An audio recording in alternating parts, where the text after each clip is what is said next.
Hey, what's up everybody? It's Lids, and we're back for some more Pyre Community RITE Night, which means, of course, some good old-fashioned multiplayer Pyre, featuring first and foremost none other than the members of the RITE Club Discord server, the place for all things multiplayer Pyre. And if you're interested in getting more involved in multiplayer Pyre, then look no further, because you can join said Discord group by clicking on that link right there. But those of you in chat, you are not off the hook, no, because you see the red circle with the white L below chat. You click on that and you'll find all of the various requests that you can make today, including things ranging from selecting players' exiles, masteries, songs, arenas, even Titan stars are all fair game. So, without further ado, let's hop into versus mode here. I will hop into said Discord group, and let me know if there's anyone who would like to get us started today.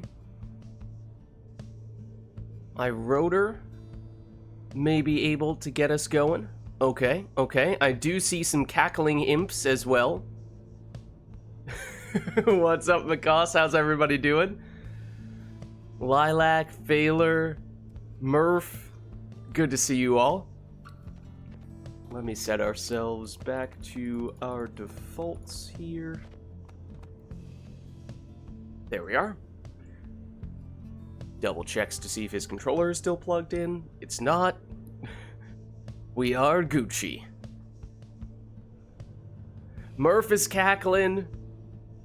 Alright, it sounds like at the very least, Rotor is in. As for whether any of those cackling imps are looking to get us started as well, let me know. Let's see, where is Rotor? Invite on the way.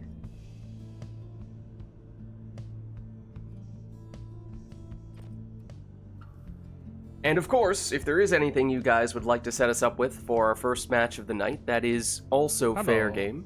Hey, Rotor, how's it going?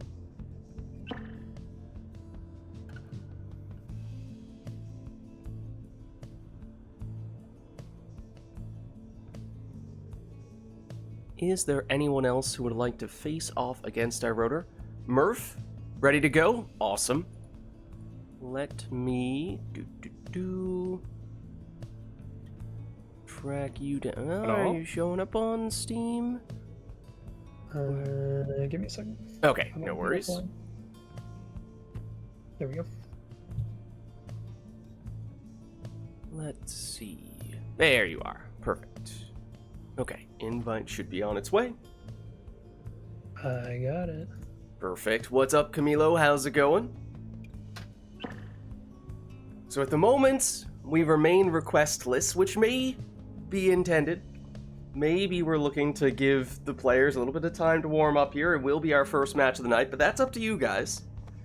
And as for you two here, do we have any preferred teams? And also if someone could just confirm who's player one, who's player two. I'm player one. Okay, perfect. I don't know if I am player anything. I don't really see response from my controller. Yeah, if you're player two, usually the cursor won't do anything, but if you hit if you're on controller, if you hit the bumpers, there we go. It should change the player 2 sigil. Okay, so Murph is definitely player 2 in that case. Let me just set you guys up here. Rotor. This will be... That's not how you spell Murph. That's how you spell Murph. Okay. And so, withdrawn for Rotor. And Murph, Pyre Hearts, is that what you want? That's what I want. Awesome. The objectively correct decision. Alright. Still not seeing anything request-wise, so it seems like chat is feeling merciful at the moment. So, before they change their mind, why don't we get our first one started here? Just leave it up to the players. Camilo, maybe get in a little bit later after lunch. Awesome. The Smurf has turned to the Pyre Hearts. The correct decision. I have. For now. Gotta feel out these colors. Here you shall be tested by your adversary. Cling to whatever shred of hope you have. The withdrawn, stand ready. Pyre Hearts, stand prepared. All right. Who shall stand together here this night? Well, this one, at least, is all up to the players for our first ride of the night, and perhaps we did start just in time, because Camilo almost snuck in a customize off in time for this one, but we'll have to do that next time round. So it's Prayer Beads on Tamitha in the first spot for iRotor. Yeah, I'm starting up a little more promptly this time. Speedy Jody in the first place for Murph.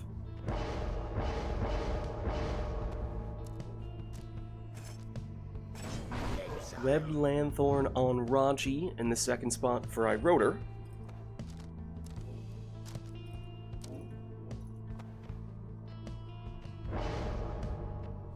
The iRotor Standard, McCoss says. Well, that's an Exploding Deluge for Murph.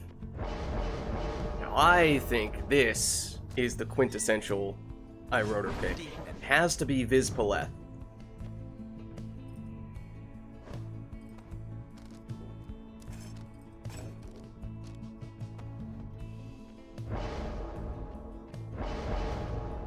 And lastly, it is Webbed Lanthorn Tizo for Murph. Alright, so here we go, our first ride of the night. And what might be our first matchup ever between iRotor and Murph. I don't know if these two have played each other before. Murph, of course, relatively new to the RITE NITE affairs. Excited to see some new matchups today. Here is iRotor with Tamitha, finding her way through here for 20 damage. I believe he put Prayer Beads on her, so she is back in this round. Here she is. Unable to make it through that time, though.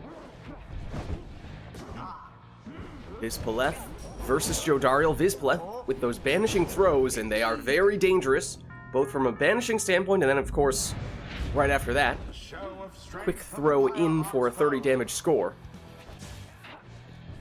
iRotor looking to switch it up, going back with Tamitha that time, but unable to do so successfully, and Murph with a quick counterattack falls a little bit short. Now back with iRotor, and this time, the Harp Plunge does work out. 20 damage again, and once again, Prayer Beads means that Tamitha is back. Uses the Harp's Loot to switch into Raji, but Murph was unfazed. Still able to plunge in here for 30 with Jodariel. But no Prayer Beads on her, so that means she is gone for this round. Tizo able to get the stop, though. Deluge explodes. Comes back. Here's iRotor with the infinite stamina after going through the portal. That helps set up the 20 damage Harp Plunge. Now Jody has returned, as has Tamitha, as previously stated, thanks to those Prayer Beads. Jody against Tamitha. Jody, well, actually, they both take each other out on that occasion. Yes. But the duel continues. Jody with a bit of an opening here. So Murph able to capitalize. Another 30 damage plunge. Here is the tricky part. Murph now having to go on without Jodariel in this round, and it's just Tizo back defensively now. Of course, that is in some ways his specialty. And now, just Deluge against that infinite stamina of Viz Paleth, but Deluge does just enough. He has some infinite stamina, but he gets stopped. iRotor, unable to make it through the portal. Deluge. Down he goes, only to quickly return. There's the Harp push action from Tamitha. Tamitha again, perhaps. Oh, switches in, and that is the difference maker. Would not have been enough damage if not for the Demon Plunge. GG. Whilst that of their adversaries is but ash. Well played, you two. Thus end this night's proceedings. All right. Well done. Till the next right. GG, we'll head on back, and this one does have a request, as I was saying. Came just a second too late for us to do it for the first match, but in this second one, we will have the customized turned off for randomized Exiles, Masteries, and Talismans. Won't even get to see what those things are in advance, just gonna get thrown straight into the action. We could do a song and or arena, but just about anything else is accounted for here.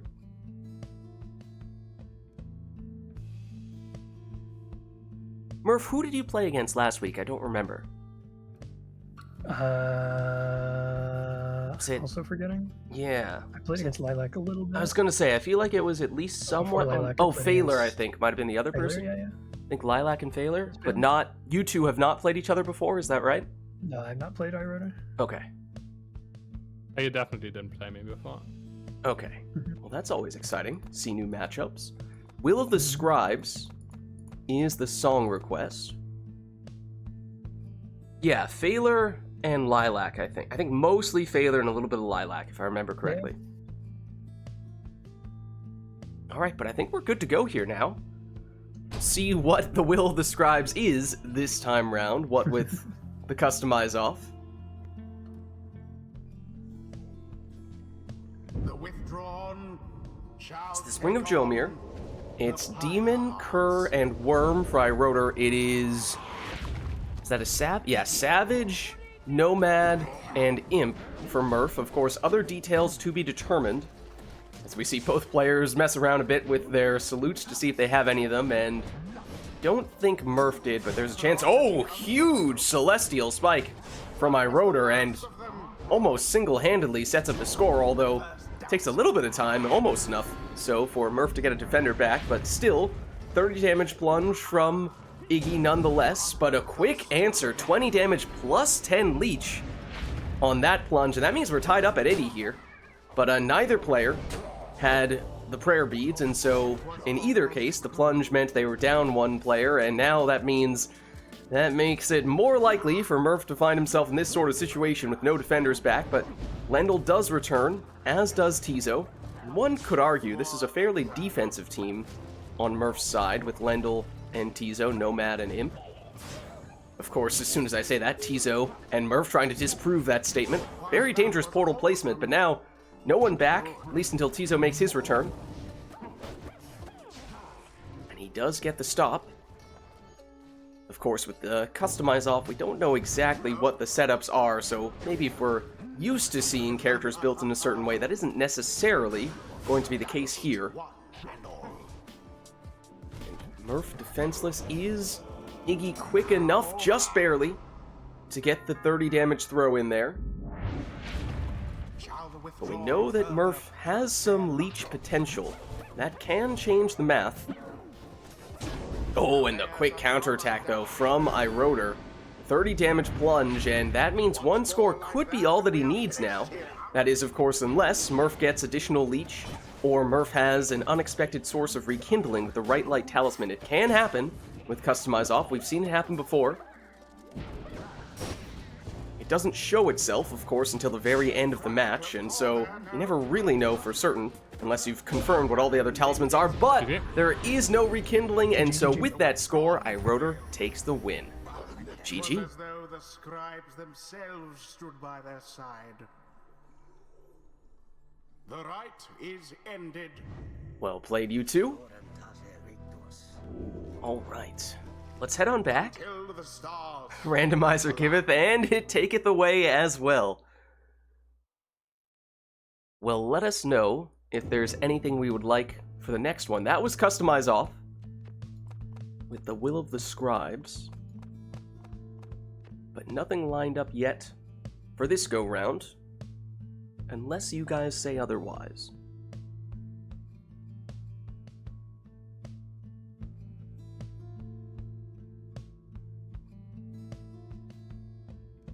Not seeing anything immediately, at least, though. So maybe we'll just go back and leave this one up to the players again. Barring any last-minute requests, but seeing none, let's jump back in.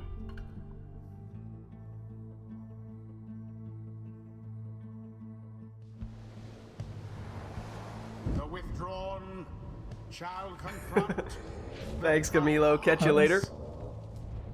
Ooh, and a random boat. Okay.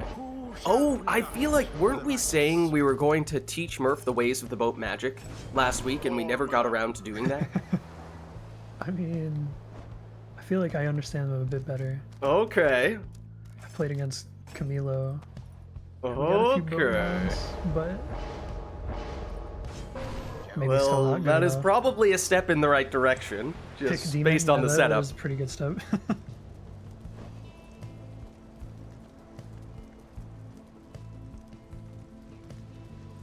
Demon is usually the go-to character for embracing the boat magic. Now, of course, there are various extents to which a player can choose to try to embrace the boat magic, because we were talking about the randomizer giveth and taketh away, so does the boat magic. But there are also some other classes that fly a little bit under the radar when it comes to the boat magic, I feel like.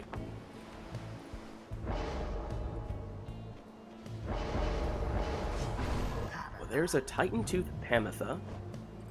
My rotor has already gone Savage, Imp, and now with the final selection, going with a Speedy Vizpaleth. So at least one demon per player on the boat. You like to see it.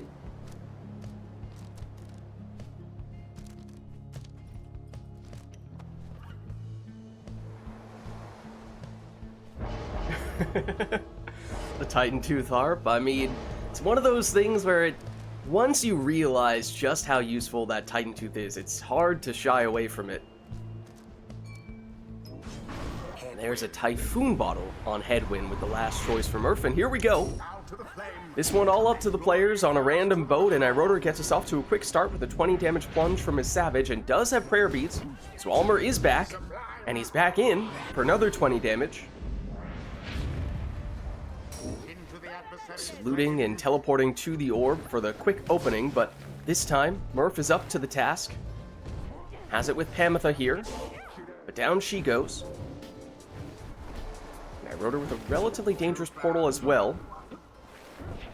There is a little bit of boat magic, and perhaps, as I was saying, it can giveth, but it can also taketh away, and that may have been the case there for Murph, has made it a little bit harder to get his characters into defensive position. There's the Titan Tooth stunning Iroder and helping set Murph up for the banishment. Oh, and then look at that. The salute into the demon and then immediately plunging in. Murph knew what the plan was and executed it to perfection. But Iroder with a quick answer here. Plunging for 20, of course not worth quite as much as the big 30 damage demon plunges. But now Murph is demonless. But with that Titan Tooth stunning, it took Iroder's demon out of the game for a minute there. Setting up the 20 damage plunge for Pamitha, but now she's gone in this round. There's a little more room for the black magic jump from Ulmer. But this time the jump just lands in the demon aura. So down he goes. Here is Jodariel. And there's the boat magic we're looking for. This time it does help set up Murph for the plunge. Oh, and a quick last second save there from Murph from Headwind. And the Typhoon Bottle activates. Is it going to be enough to buy Murph the time to get a defender back? Not quite. Oh, and extra damage from Iroder's Imp is the difference maker there. That's all he needs. GG. Well played, you two. The ceremony is complete. All right. Let's head on back. Until the next rite.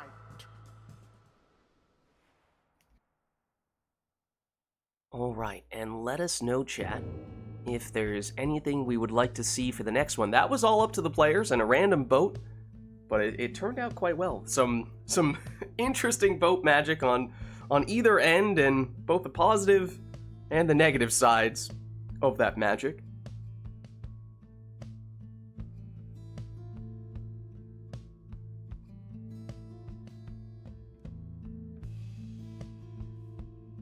Oh my goodness. Wait, let's see. So if Murph is player 2, then yeah, that does mean... Ooh. Okay. Murph, are you familiar with the Titan Star Eastlock? Dare I say the name? Doesn't that just make like the AI better? Well, does you it see, do in this versus? situation, you are the AI. Yeah. So, rumor has it that it gives you an extra brain cell.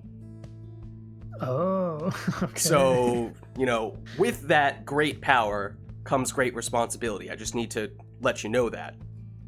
Okay. Let's not get too carried away with this extra power, okay?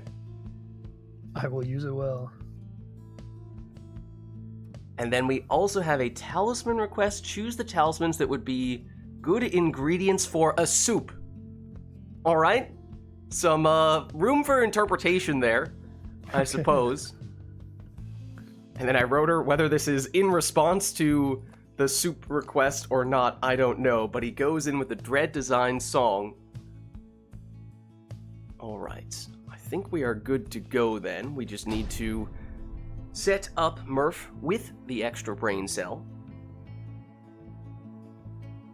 The Titan stars. And there it is.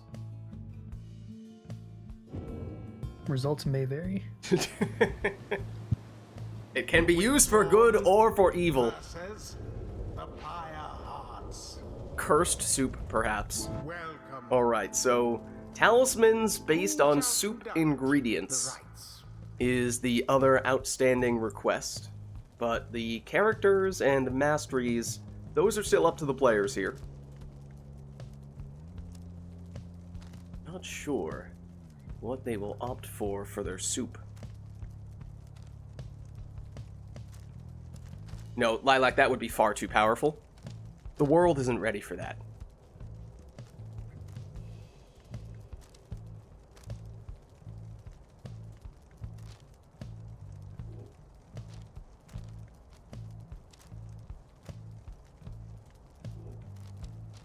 What's my favorite soup? I don't know. I don't eat soup that often, to be honest with you.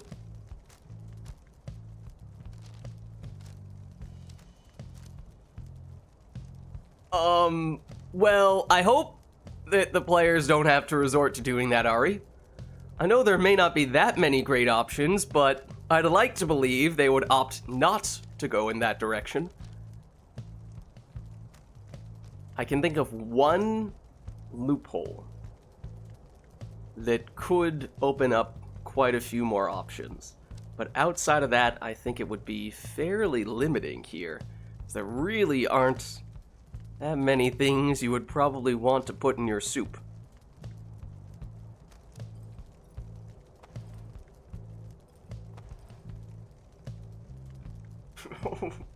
Don't think I would want that either. Exploding paper to boil the water quicker? I mean, that's one way to look at it. Maybe it's, you know, not so much going in the soup as much as it's a way to help cook the soup.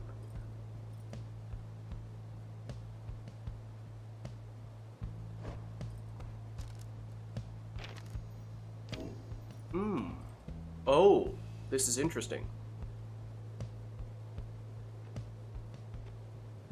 Murph came in and was very decisive with that.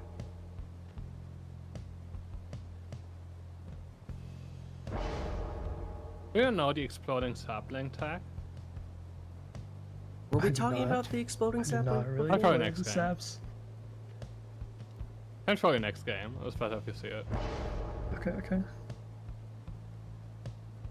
I know in Unmodded, when I was playing against Camilo, it was just like nuclear bombing the entire field. Yeah, Oh, okay, right. okay, That's okay. patched. That's the other tag. Okay. It's the forbidden tag that the mod Okay. found.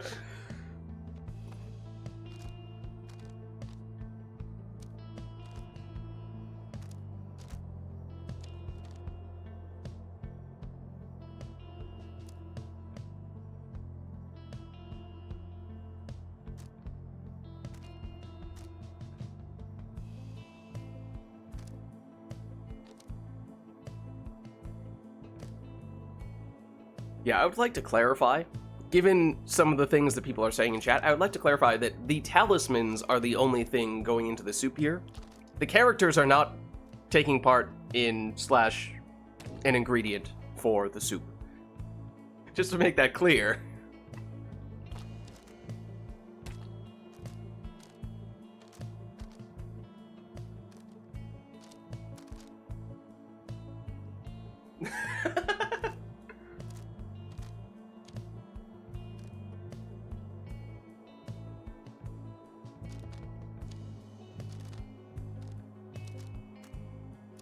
So it seemed like with the first choice, iRotor did go more so with the whole helping set the stove or, you know, heat up the soup/stew in some way. This time the Neeland Leech seems like that is more so a primary ingredient in the soup itself.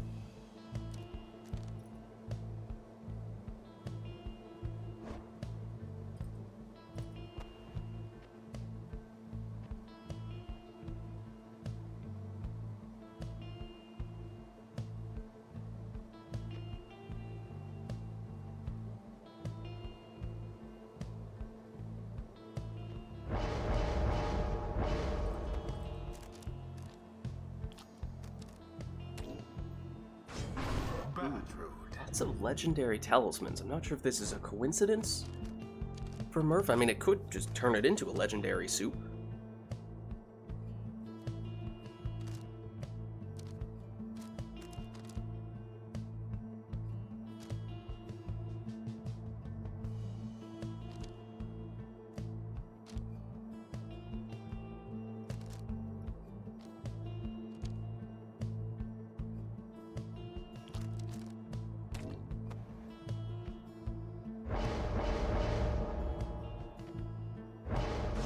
No. As I said earlier, I hoped it wouldn't come to that, but iRotor has put a leech in his soup. It's the downside you got to deal with what you have, right? I'll tell you guys. You don't have many options here. I'll tell you guys what my Really don't. loophole was once I Murph gotta put locks in the last whole- one. If I pick something that's bottled, can I put the contents of the bottle in the soup, or does the bottle have to enter the soup? Oh man, just a nice dose We of got a lot of glass in your bottles. soup.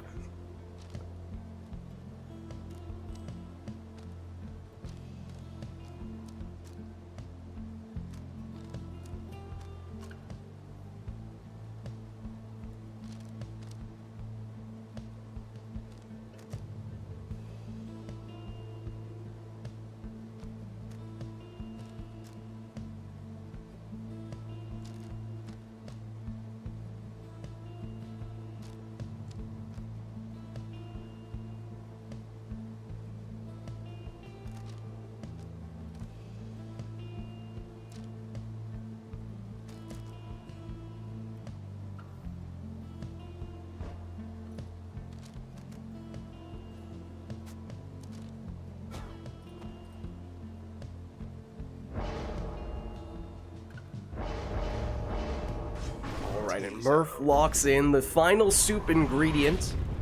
We have leeches, we have fungal growths, we have just wonderful, wonderful soups that our players have come up with here. My loophole, not sure that necessarily would have been a better soup from a taste standpoint, but there is a thing called stone soup. And if you were to go that route, there are certainly a lot of stones in the talisman list, so would have given you a lot more options, if nothing else.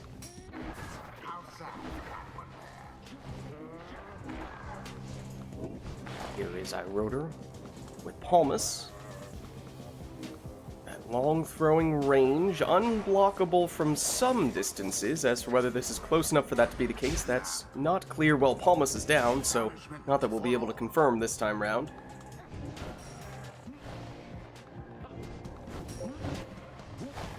Speedy Volfred off to the races here, or at least Speedy Volfred with the nutrition stick and infinite stamina, an honorary Speedy Volfred.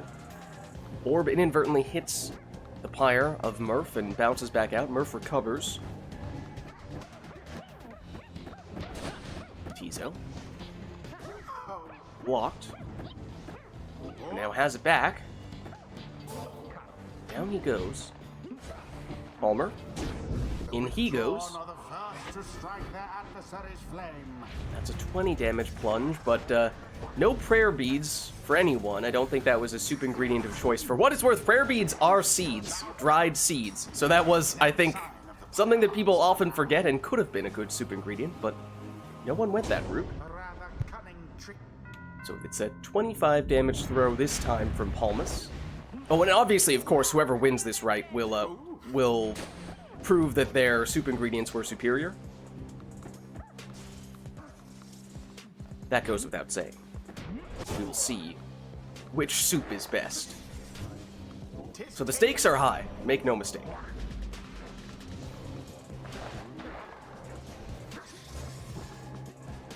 Almer, blocked and banished. Murph. Bertrude, that throw is unblockable if it has enough on it, but it's just a little bit short. Sap for a sap. Tizo banished. There's the exploding sapling tech for my rotor, a couple times over.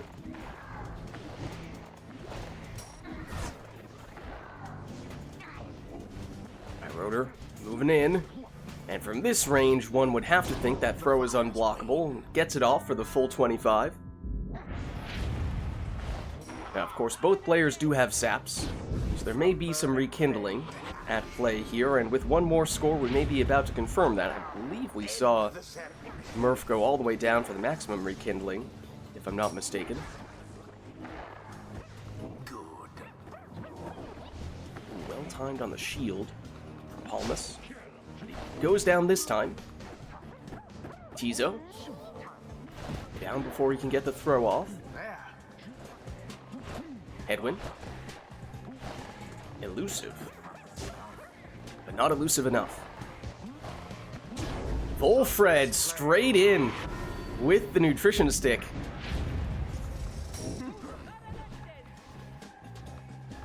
Almer, oh, black magic, but it's not enough to fool Murph.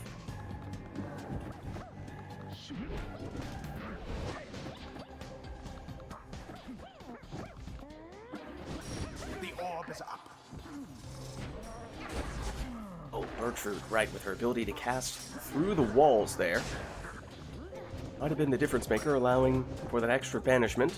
And again, the black magic jump, and this time both players go down, but Murph defenseless. Time for Rotor. Oh, except Murph with the dramatic save from Bertrude. And Tizo as well. Big defensive plays. Oh, but Rotor had someone hanging out next to the Pyre, and with that cherry pick score, does set the rekindling. It's 50. The full rekindling as expected for Murph. Almas. And Bertrude. Racing each other in a way.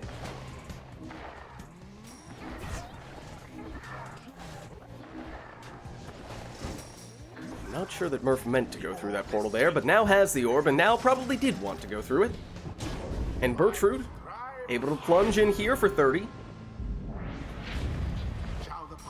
But now no Bertrude in this round, and again, Almer tries to forge his way through, but he is blocked and banished. And it's just Volfred right now, but down he goes, and that means Murph defenseless at the moment. Just enough time for a rotor to get throw off there, although actually has to cut it slightly short, and that might be significant. That means even with his sap, he would not have enough damage here. And it means a little more time for Murph to do things like that. And now, whoa, if Murph had... We're tied at 27 apiece. But then, with that plunge, it now means Rotor is able to finish it with one score. Now that Murph has Bertrude back, Murph does have enough damage to finish it with one score as well, but it would need to be Bertrude.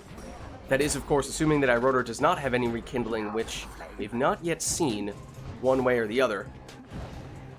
Headwind down. Now Murph in possession. Thinking about the portal. Oh, just enough to avoid the banishment there. And sneaky Bertrude makes her way through for the winning plunge. GG. Their pyre nearly was extinguished there, but no. Well played. The rite is complete. All right. Well played, you two. Let's head on back. Until the stars align.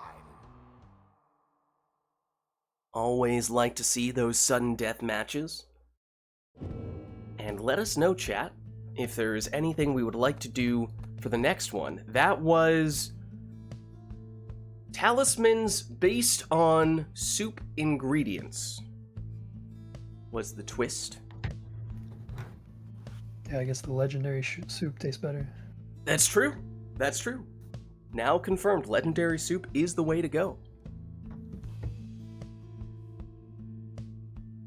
Anything we're looking for on this one? Let me just double check. Did we have anything that was already in the queue? I don't think so. I think we're starting from scratch here. Oh, okay. To customize off we go again. On the boat, no less. All right. Fair enough. A random boat. Could do a song as well if that is of interest, but if not, we have just about everything else accounted for here. Also, again, it's always the G. It's always the Bogut. Leave Andrew Bogut out of this. How many times do I have to say this? He's retired now. Has he not? He must have. Alright, but it does seem like that's it. So we'll hop back in here. We'll see, of course, what teams our players end up with. Oh, I forgot to... Oh, hold on. Oh, that's the other thing I forgot. That was also with the assistance of the extra brain cell from Murph. Oh, maybe that was just what Murph needed with such a close match like that. I completely forgot. Except now we have Titan Stars 5. I don't know what you mean, like pick 5 Titan Stars? You can pick 5. Wow. Wow. All right, well, the Titan Stars return in that case. Wait, who is doing the picking in this case? Is it iRotor picking which Titan Stars he has to play against, or is it Murph picking which Titan Stars will affect him? And this time the dread design is perhaps fitting. Because I imagine there'd be a pretty big difference between iRotor choosing the Titan Stars and Murph choosing the Titan Stars. Flip a coin.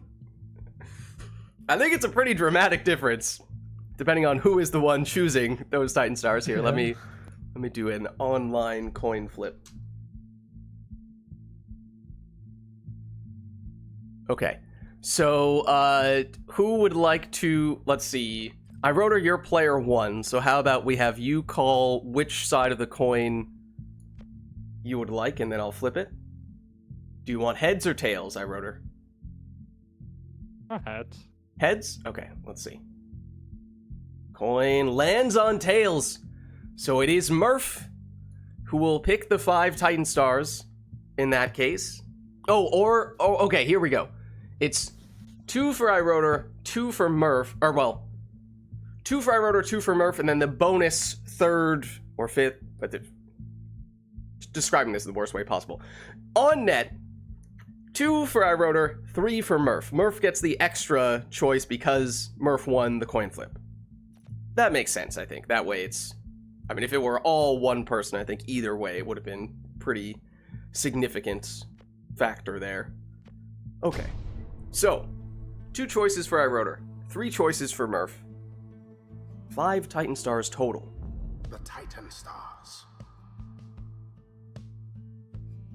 iRotor, as player 1, why don't we have you pick first? Which 2 Titan Stars would you like? So these are, of course, things that will affect Murph positively, and they will affect iRotor negatively. Time Singer. So iRotor, one would assume, is trying to get the weaker of the Titan Stars, and now Murph, you can pick 3, and in this case, you're probably looking for the stronger ones. Murph, can you control on this screen, or do I need to move around for you? I don't think so. Okay, well, obviously this is the one that you had last time, and it did work out. That is true. I may have to pick that one, but let's see. Hold on. Okay, so then your other ones... Let's go for a Shack 6 Shoulders. Okay. Shanks of 6 shoulders. So one that gives me quickness. Yeah, give me the... Quickness one. Unfathomed plurness. There's presence. There's you deal extra damage. You start with extra Pyre life. You know, I'm gonna take the Ishlock. It didn't lead me astray last time. Oh no. Oh no. This is how it happens, guys. This is how we turn to the dark side. Starts off as just one simple, innocent rite, but then there's no turning back. Alright, well here we go. There are the 5 Titan Stars. +1 int roll for initiative. Alright, here we go. And remember, this is customized off on the boat as well. So lots of chaos for this one. It'll be Imp, Demon, and Nomad for Iroder. It is Cur, Savage, and Harp for Murph. And it is, extra damage on the Imp from Iroder. So 25 on that plunge, no prayer beads. Oh, that's Orlek. That's no ordinary demon. There he is, getting to work. Oh, it's a canned singularity! Is that on Ulmer? Someone on Murph's side. I think it was Ulmer. Here's right, Murph got the extra quickness, and it was noticeable there.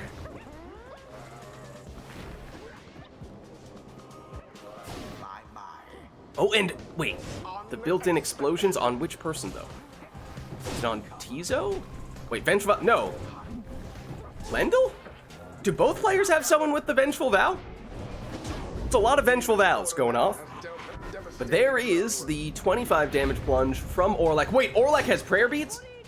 Oh, snap. Random Orlek with prayer beads? I mean, he's back, so he must, right? He must have prayer beads. That's pretty OP. Maybe it was the will of the scribes. Maybe the scribes said, you know what, we're giving all these Titan Stars to Murph, and how better to balance things out than by giving prayer beads on Orlek. Well, here is Murph, back in action, plunging for 20. No prayer beads on Ulmer, though. He's gone in this round. 25 damage on the Imp plunge, and that means one more score is potentially all that Iroder needs here. And the boat magic to set it up from Orlek. GG. Well played, you two. The rite is done. All right. Well, certainly a chaotic match. Boat magic for the win. I mean, you saw it right there. No question. Or should we say Bopat? That's a new one, I think. The Bopat magic. All right. Well, let us reset here. I forget, if we deactivate Titan Stars now, that also creates a hangover effect, right? Is Murph gonna have -8 quickness on every character right now? I thought that was like originally where we used to see that happen most often. But we activate Titan Stars so infrequently nowadays that I don't even remember.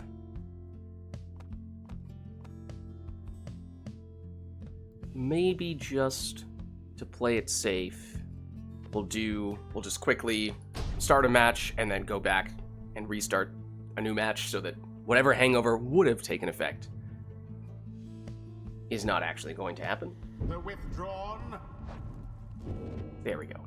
Okay. Hangover should be negated. Whether or not there was going to be one, doesn't matter anymore. But let us know if there is anything we would like to see between Iroder and Murph for this one. And it does look like we have a few people at this point who are looking to get in, so we might swap some people around in the fairly near future. In that case. I'm fine with that. I gotta run and grab groceries here in a bit anyway. Alright. So in that case, one or two more maybe between Iroder and Murph, and if there is anything we would like to see between these two, then let us know.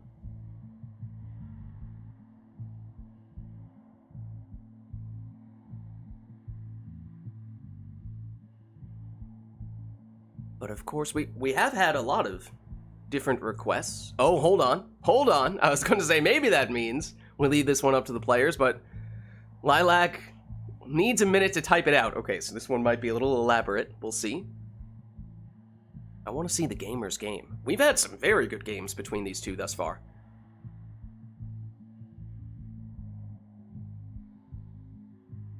Oh, it's the cooldown. Okay, I don't know how much cooldown there is remaining. Gonna type it out, then redeem the request. Just do it in reverse order. I mean, if it's only like, 30 seconds until that is the case, then. Well, Camilo comes in with the Masteries request and says, full right side on all exiles, which may or may not throw a monkey wrench into whatever it was that Lilac was planning. But technically, Camilo did get in here first with that request, so full right side. There definitely are some exiles where that's a bigger deal than for others. Ruki, Jody, Hedwin versus... I'm sorry, who is Sandra? There's no playable character named Sandra?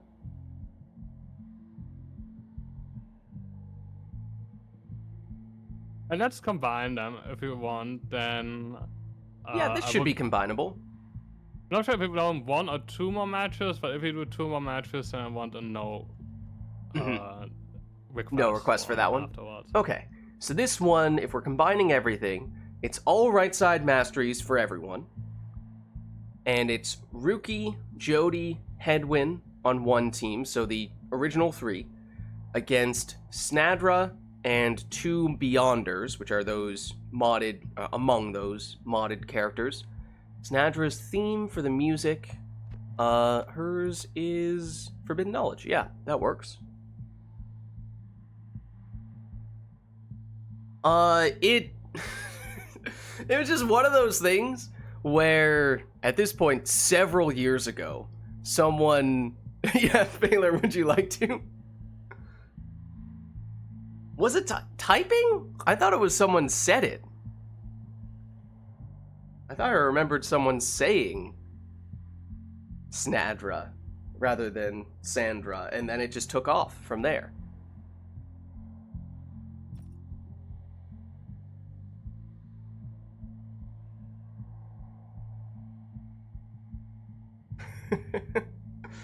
All right, well, okay, so Forbidden Knowledge, Book of Rites, all right side masteries, original trio for one team, Snadra plus 2 Beyonders for the other team. So you two, of course, can coordinate if you have preferences between who is the Nightwings functionally and who is the Beyonders.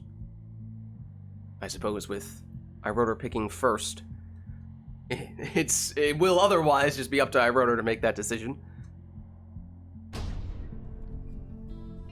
Okay, what do we want? So the Beyonders, you have Snadra as a Nomad, you have Vorfrit, who is a Crone, you have Palmus, who's a Sap. I think that's it? Welcome. Yeah. So one team is Demon, Nomad, Cur. The other team is Nomad, Crone, Sap. And remember, all right side masteries, which may affect which of those sets you would prefer. Any preferences? I don't mind. I think the Beyonders team's definitely the stronger one, all right side. I don't know if I'd know how to play the Beyonders team, honestly. I think I'd just do better with the Demon. I don't mind. If you want the Demon, I can play Choose Beyonders. someone. Sure, let's do that.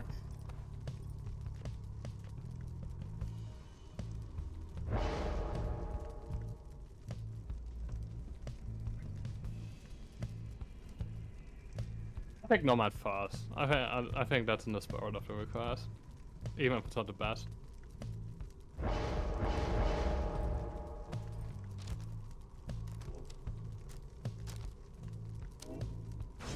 Sandra.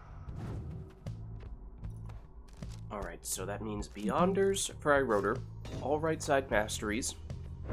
Talismans are up to the players. Hedwin. And legendary talismans here, of course, we saw Murph go heavily on that previously, and that would be kind of thematically fitting here, since, of course, the place where you get those legendary talismans is by facing off against Gotta go all right Snadra side. and the Beyonders.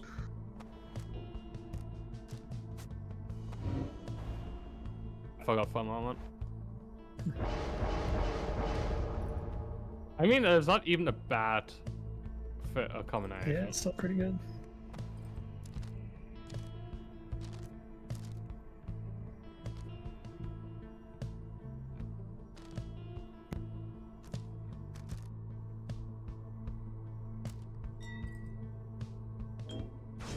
Quick throwing Palmus, and of course, what with it being all right side masteries, that means full rekindling, no numbing gust. That is the thing that Rotor's missing out on.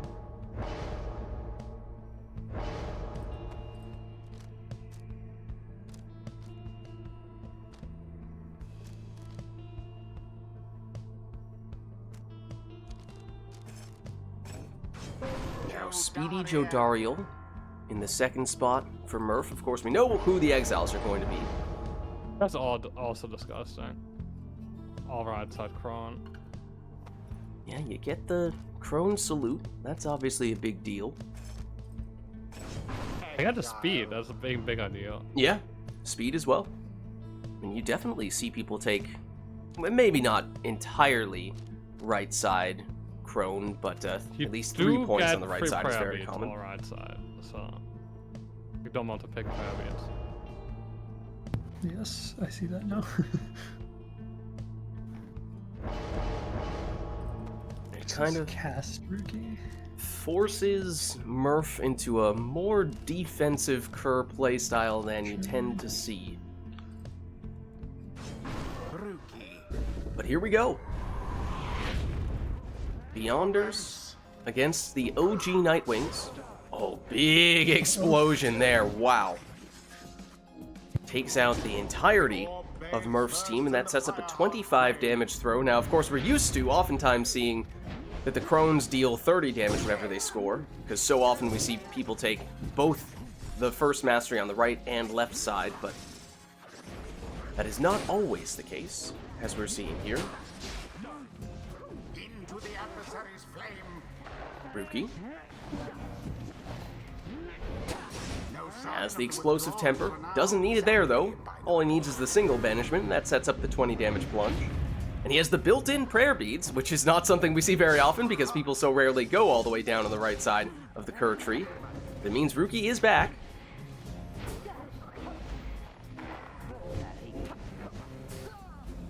Edwin and Jody. Down goes Jody. Time now for Snadra, perhaps, or if I Rotor, oh, he was thinking about bringing in someone with better damage, but instead opts for what is actually his weakest exile from a damage standpoint, Snadra. The big explosion again, though.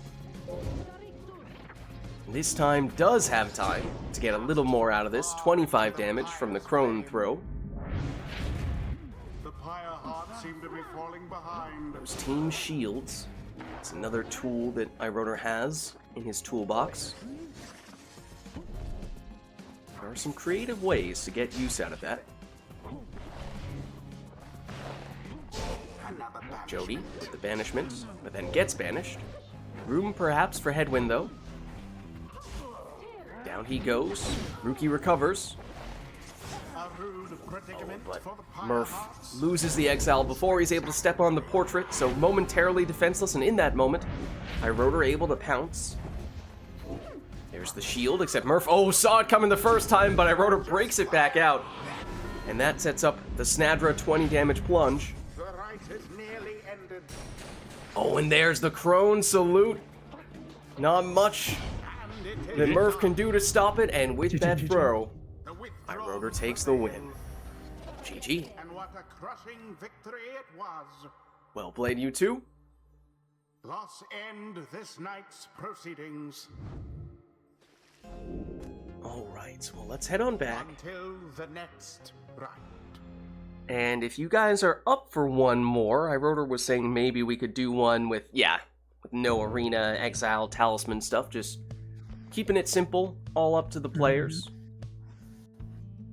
And just to confirm, on the other end, once we do swap these two out, I think it was, I want to say Camilo and maybe Lilac were the first two to express interest. So if you two are still interested and available, we could certainly get you in after this. Does that work? Macaws as well? Okay, we might, in that case, need to swap people around a little more quickly, because it seems like we do have a lot of people who are ready to play today. Okay, well, either way, why don't we get this one going, and we can get some new people in soon afterward.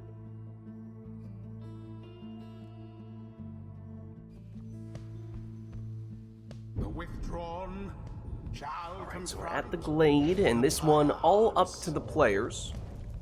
And as a reminder, Murph, I think we might have had a match here with you before, but we have modded the Glade, so it will remain open for the entire match, just as a heads up. There will not be additional brambles spawning in. Dalbert.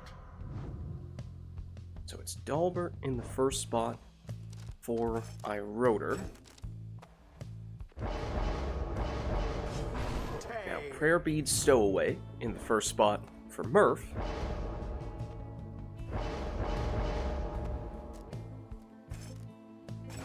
Exile.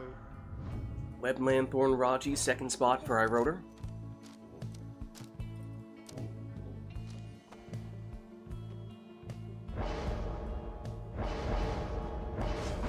Exploding Deluge, second spot for Murph.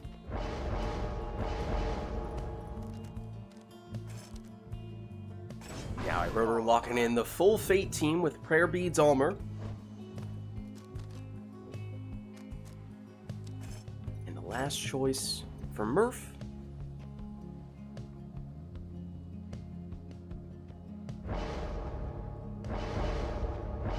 That will be a Web Lanthorn on Tizo. So alright, here we go for what is likely to be our last matchup between Murph and Iroder for the day at least. And it is Iroder getting us started with a 20 damage plunge from his Cur. But no Dalbert in this round. No Prayer Beads to help him. Murph in possession with Tizo. Oh, and doing just enough to at least to sneak past the first defender, nearly the second as well. And neither player all that interested in the orb, at least for a minute there. Murph recovers with the stowaway. Black magic jump from her, but Iroder quick to recover defensively. Almer tries black magic jump of his own, but he's blocked. Teleports to the orb though and quickly plunges in, and I think he did have prayer beads, yes. So he's still in for this round.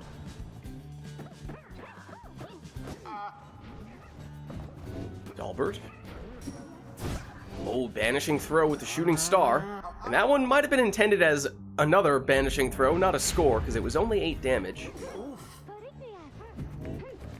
Stowaway, down she goes. Almer. His cast misses, and instead he goes for the orb, gets banished. Murph with the stowaway, she's banished. And then Tizo goes on a banishing spree. Dalbert does return. Oh, but the throw from the stowaway is just a little bit too weak. Not enough distance on it to make it in, but perhaps Tizo here. With the Web Lanthorn. Gets the stowaway back, but she's stopped. Almer. Oh, sneaks under the defender there. 20 damage on that plunge. Dalbert over the defense this time. 20 damage on that plunge, but it means no Dalbert in this round. 1 score though. All Iroder would need here. I don't believe Murph has any source of rekindling, or rather, healing or rekindling. So it's just gonna need to be all-out damage in that case, and there's some from the stowaway. Stowaway again for Murph.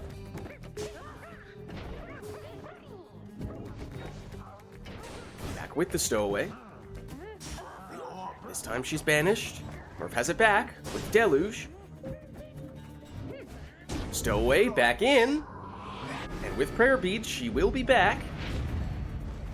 Yes. Dalbert, blocked and banished.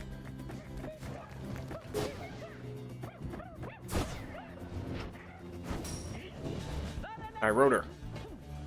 Misses the Pyre, but on the second attempt, GG. gets in for the GG. win. The withdrawal. GG. Trolled by my portal. A rite conducted It happens. with aplomb. Yeah. It Well happens to me played. a lot, I feel like. Done. Yeah, Glade, it's a bit worse on Glade than on other maps because there's actual space behind your Pyre. Yeah, I realize there's so much space back there. Well, Oh, hey, GG. thanks for the game. This was fun. Until the Yeah, Well GG. played, you Fun- too. Fun games, fun games. Alright. And if it works for you guys, we will look to swap you out and get a couple new people in, but thank you for stopping by. Good to have you both. Let's see. Did you both leave? Are you still showing up on Steam? Let me double check. Just kick you this way. There we go. Thanks, guys. Alright. So, yeah, I think we have Lilac, Camilo, and Macoss are all looking to get in here. If I'm not mistaken, which, as I was saying, means it may make sense for us to swap people in and out a little more quickly, just to make sure we still have time for everyone, of course, and there may still be more later today who want to hop in. Let me approach it from this standpoint then. Is there anyone who has a time constraint making it such that they would kind of need to get in now? Otherwise, they might no longer be able to play today. Don't want to, accidentally have one person who's interested in getting in have to wait a little while and then suddenly, oh, sorry, no longer available. But okay, if we have no time constraints for Lilac, okay, great. So in that case, I think we'll just look to swap people in and out maybe a little more quickly, and should still be able to get all you guys in that case. Looks like Camilo's ready, so let me get Camilo in then.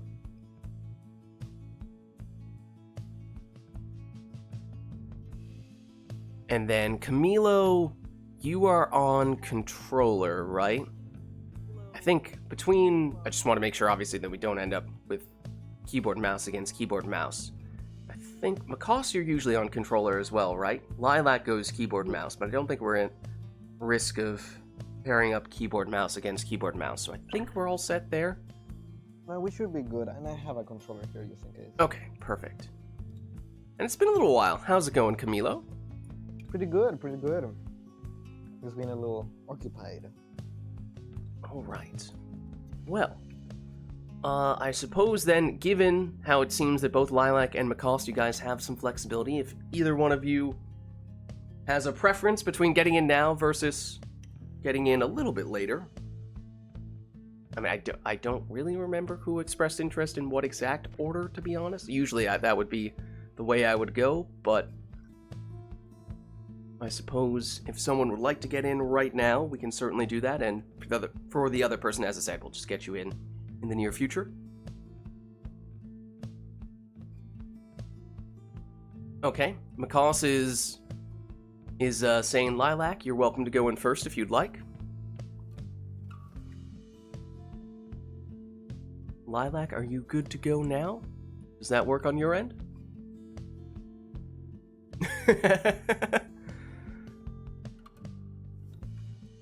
Are you okay?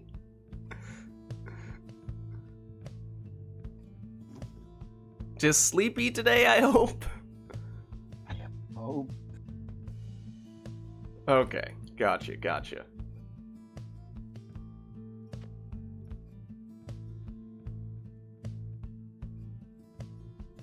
Okay, I do vaguely remember. Camilo, did Steam Remote Play give us issues in the past when you got in? I don't know. Yeah. We'll see. I just saw it had two controllers set up there, even though my controller is definitely unplugged, so that made me a little nervous. But hopefully we'll be fine. Lilac, I should have sent you an invite. Let me know if I need to resend it. Lilac plays controller, right? Or keyboard. Yeah, Lilac goes keyboard mouse usually, I think. Alright, I need to look in my controller then. Can you confirm with certainty there's no cast leak? Oh dear. I hope not. Hopefully Hello. just sleepy and nothing else. Hello. Hello. Hello. What were Is you there any talking reason to about? be concerned about potential carbon monoxide poisoning in your abode? Indeed. No.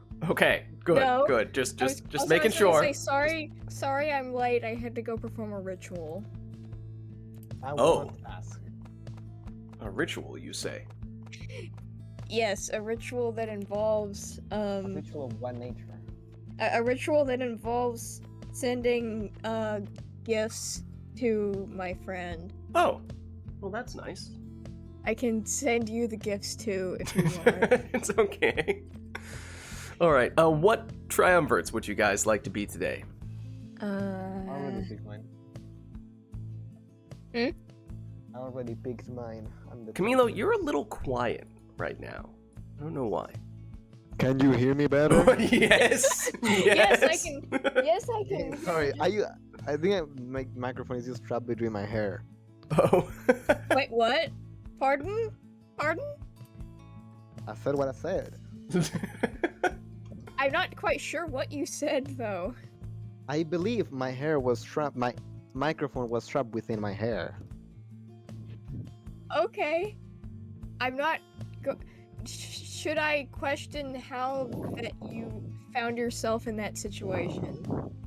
Well, I have wire headphones that have the little microphone in the wire. Ah, I see. Also, is Lids there? Lids. Ah, you were being very quiet. I thought maybe your microphone No, it's just died. entering in your names. Ah. Lilac, which team would you like to be today? Oh, also let me make sure that you have controls. That would probably Pick one help. randomly. Pick one randomly. Pick one randomly. Okay, well, you know that means I'm just going to have to do this and not look at my computer screen as I'm doing this and just randomly stop at some point. 3, Okay. 2, 1, go. True Nightwings! Ayy. Yay! Okay, so let's take you off Firehearts and on to True Nightwings. Okay. Also, when I kept saying that I wasn't fully conscious, there was no need to worry about that. Okay, yeah, the phrasing was a little concerning. I realize that now in retrospect. What I meant by that was like I wasn't fully paying attention to the stream Okay. because okay. I was in another voice call, and Okay. so my brain was not fully consciously aware of what was happening. Oh, still, Right you Night. see the phrasing though. the phrasing is still. Yes, I do. I do see. You were, you were paying attention elsewhere. That's fine. Yeah. But then the whole "are you conscious or not" thing does raise questions about whether something is potentially wrong. Blue, you need to be asleep. All right. Well, this will be our first match of the day between. Oh, let me change Camilo's sigil as well. You are not the withdrawn. You are the Tempers. There we go. So yeah, is there anything we would like to see between these two, or are we going to give them both a chance to warm up first, since this is, of course, the first match of the day for both of them?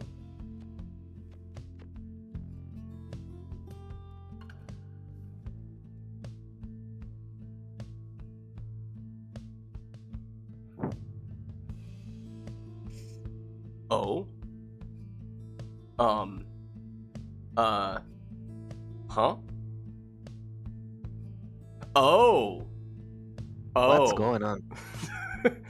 Well, Wait a Lilac minute. is being all mysterious in chat, although I think I know. Yup. Eventually, you said enough where I was pretty sure what you were referring to. And it is, in fact, a Falcon Ron request that Lilac has convinced Ari to make. So, okay. Well, Ari is not participating in this rite at the moment, which means usually we would put Falcon Ron on whichever side the player who has requested Ron is on. But since Ari is on the sideline right now, was already considering it. Is it Both Ron players will be versus blessed with Ron? Falcon Ron. Oh boy. Oh boy. the multitasking here. All right. I mean, there really isn't anything else you can do on top of Falcon Ron, let's just be honest. Falcon Ron is Falcon Ron, and that trumps everything. So, let's begin. What better way to warm except on the... Hold on. I mean, it's one thing to misspell it. It's another thing to just write a different word altogether. Listen, I'm running out of options. Because now it's like, wait a second. Is there actually some other map that you could interpret as being a boot? Now I have to go through and see if there's anything. What constitutes as a boot? I don't know. I mean, they say Italy is shaped like a boot. What map counts as Italy? I don't know. I'm not sure. Dirty deal. That's fitting, of course. Do any of these maps just scream Italy to you? What do you think it would be like to romance Falcon Ron? Falcon Ron is a higher dimensional being.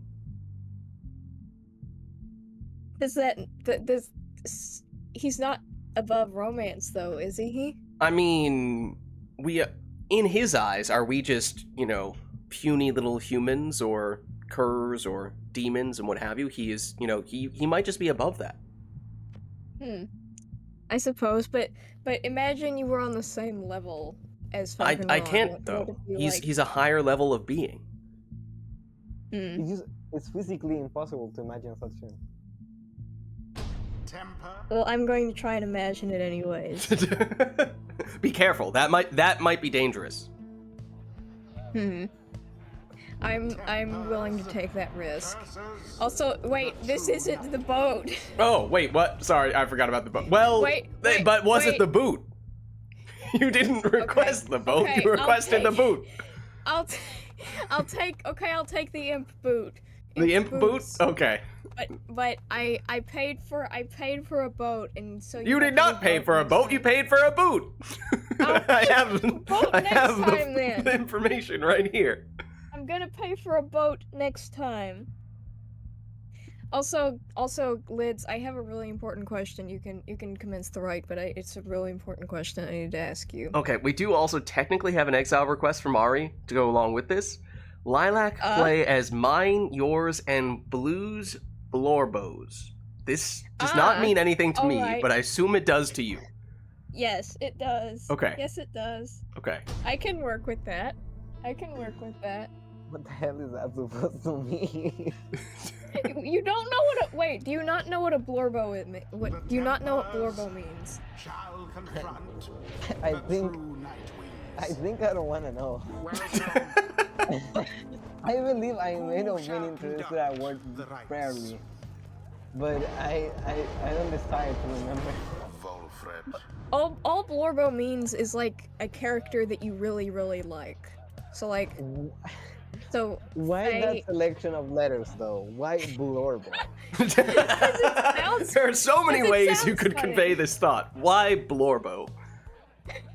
Why not? Why not? Out of Blorbo? all the noises that you could make, Blorbo.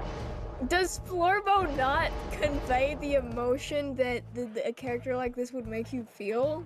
I mean, Blorbo? in these raiments, you may have a case to be made. Oh, I know what you mean, unfortunately. I know what you mean by that. What? Hold on. Does that even work on Savage? I don't remember. I don't care. I don't remember. I don't care either. But Liz, okay. I was trying to ask you an extremely important question. Okay.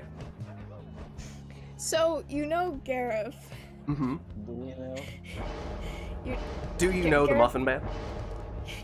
Yes. Do The you Muffin know Man? the masked man? The Muffin Man. I suppose you could say that Gareth is your Blorbo because you like him so much. I mean, think that would be again, this would not be the terminology that I've ever used nor will ever use. That's because you're old. I am but an old man. He's nowadays going around with a blower. Back in my day, you kids never used to say the word Lorbo. What would they say back in your day then, Gramps? Back in my day, we didn't say anything.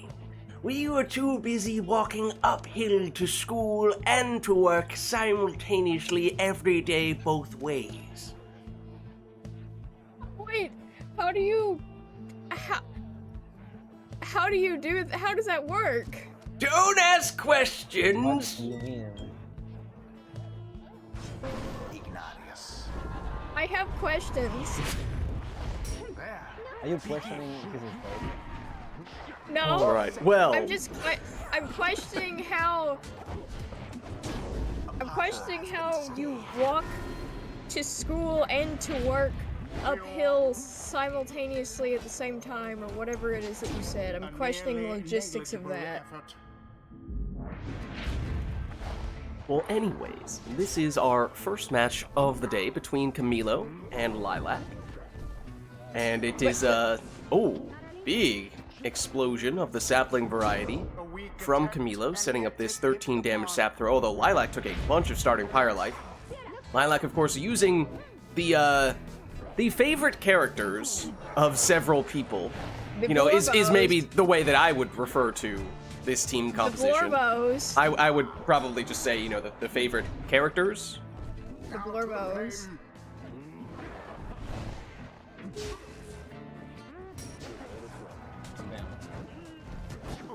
Of course, Orlek, with that Moon Crest, has the chance to come back in just a split second rather than the full 30 seconds, although that was the case this time round, and so Lilac is Orlek-less.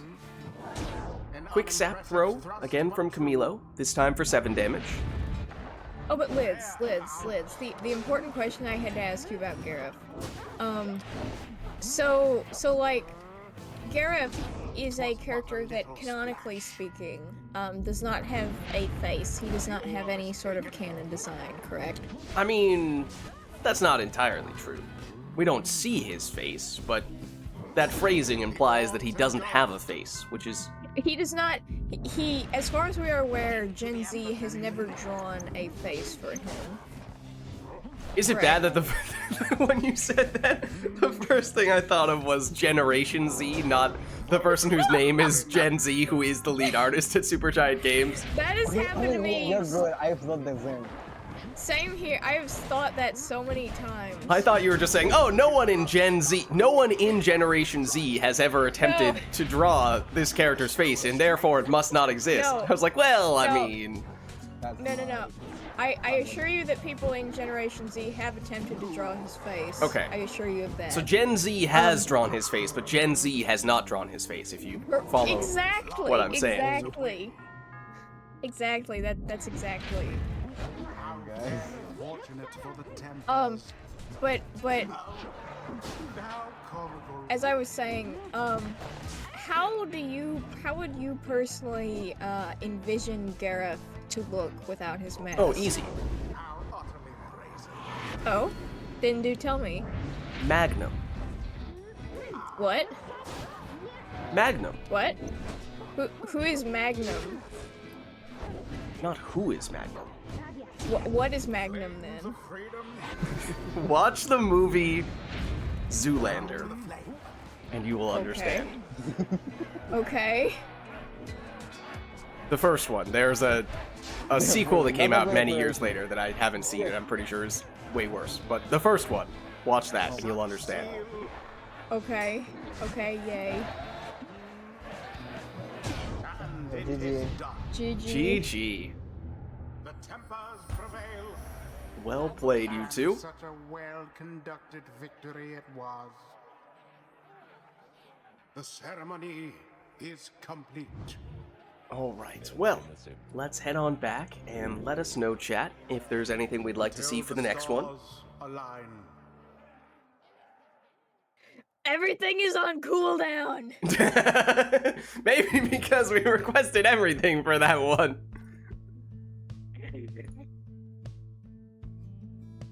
Dang it. I'm I would like to make a request.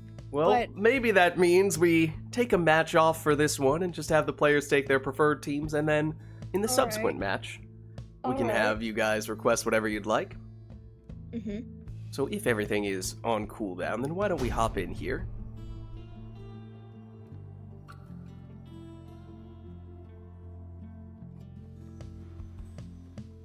The Tempers shall now face the true Nightwings. Welcome. Who shall conduct the rites? Oh, I have the Telltale poker game. Yes. Oh, that's fun. I haven't played it in a Yes. while, but Oh my gosh, I wish I could play that without like spending $500,000 or without emulating it. Like, oh my gosh, that game is so good. oh wait, hold on. Is it the Telltale poker game? Yeah, the Telltale Night of the Inventory, that's the first one. I have to double check. The one, okay. Oh, Go I'm ahead. thinking of This may actually not be the same thing you're thinking of, but Okay, I'm sure. thinking of, what is it? Poker Night at the Inventory? Is that what it's Yeah, called? that one. That That is- one. okay, that is it. Yeah, that game is so cool. Like both of them, to be honest. I kind of want to try them out, but I never like decided to download them or buy them because they're like expensive as hell. Now that it's hard to get. Yeah, I think I have the second one, but not the first one. I'm no poker expert, but it's fun. And it has some funny aspects to it as well. I don't get nothing of poker. I just want to try it out because like go to see that. Yeah. That's how I feel when I'm with Light. I'm pretty sure you can probably get it on sale pretty often, I think, because it's a pretty old game at this point. I don't know. I think it was like quite a big deal because like people only liked it or not liked it. We want to get it because of the like Team Fortress collab that they had. So there's this hat that's expensive as hell. Tizo. That you can only get by doing an achievement in the game. Hmm. In the Poker Night at the Inventory. What would be funny to do? What would be funny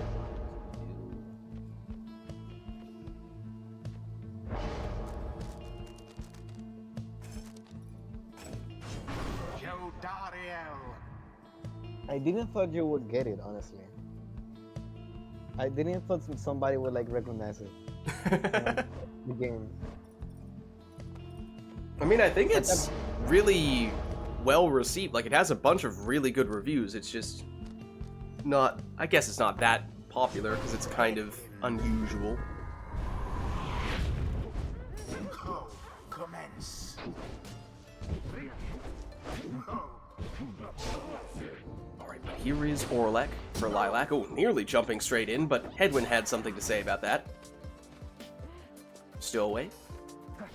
For Camilo. Oh, just fakes out by not jumping. 20 damage on that plunge, but once again we see Lilac starting with a bunch of extra Pyre life. Orlek down, Oh, damn. but Jody down as well. Stowaway with a quick answer though, plunging for 20 here.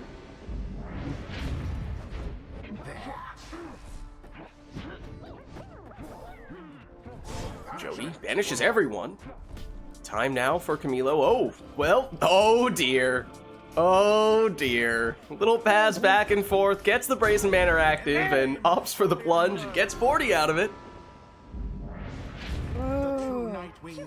But it does mean that Jody is gone in this round, although quick 20 damage plunge from the Stowaway to follow it up, and now Jody has returned. Jody sets up the Brazen Banner, knocks everyone back. Oh, but Orlek responds quickly.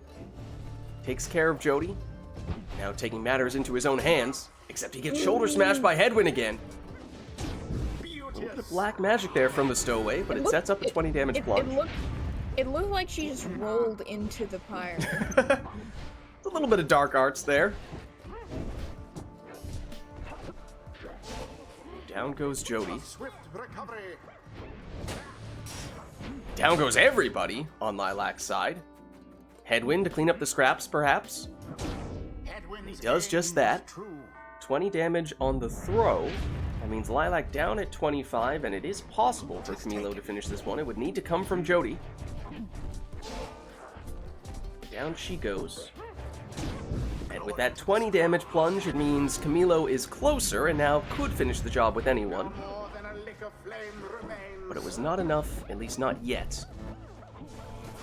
Oh, except Jody goes on a banishing spree. And with that, Camilo GG. takes the win. The Tempers prevail. GG. They overwhelmed their adversaries utterly. Well played, you two. The rite is ended. Alright, well, let's head on back. Until the next rite. And let us know, chat, if there's anything we would like for the next one. Do we think that exiles feel physical repercussions for their actions in the rites, like pain from being pushed away by an Orlac jump, or, you know, like plunging into a pit of fire? Or are these just avatars while their bodies remain outside? It's a valid question. I feel like they have to feel some of that. I mean, the raiments are supposedly fire resistant in some way, but that may mean you're not engulfed in flames, but surely it still gets a little hot when you're jumping straight into a fire. Makes sense. And then, yeah, I mean, I imagine you wouldn't really want to have Orlac jumping right next to you and send you flying across the arena. Makes sense. Like, what does like stunning, no, crushing heal attributes like? Or shoulder smash? Yeah. What does shoulder would it smash mean? equate to? I don't know. How does like stunning work in this game? Yeah. Basically, would they like, I don't know, get concussed? I don't know. I'm not sure we can ever really get an answer to that question. Cooldown is gone. Yeah. I imagine it is at this point. Alright. Oh, we were just waiting for the cooldown. Well, we have the cooldown, which made it so that, we had at that's least cool. one match there with nothing happening, but this time we will turn Customize off, courtesy of Frost King. So randomized exiles, masteries, and talismans. We'll see what we end up with. We could do an arena, we could do a song. Oh, but Lilac Frost King beat Lilac Wait. to the punch there. Wait, but all of my requests I would like to be saved for the next match. You want to do Cole as the arena with those exiles? Yes. Okay, that's fine. So why don't we just do the customize the off song. for this one, and the song as well? Okay, and then we'll just remind me Lilac for the next one. We'll do all those things. Mhm. All right, let's get started.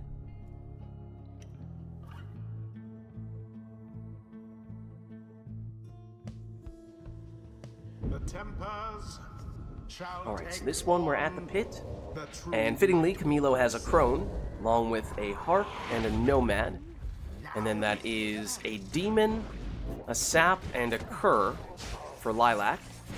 Camilo loses Vorfrit. Now it's Rookie for Lilac.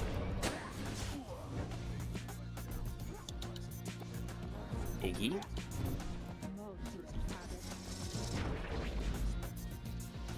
a deftly Down he thwarted goes. strike.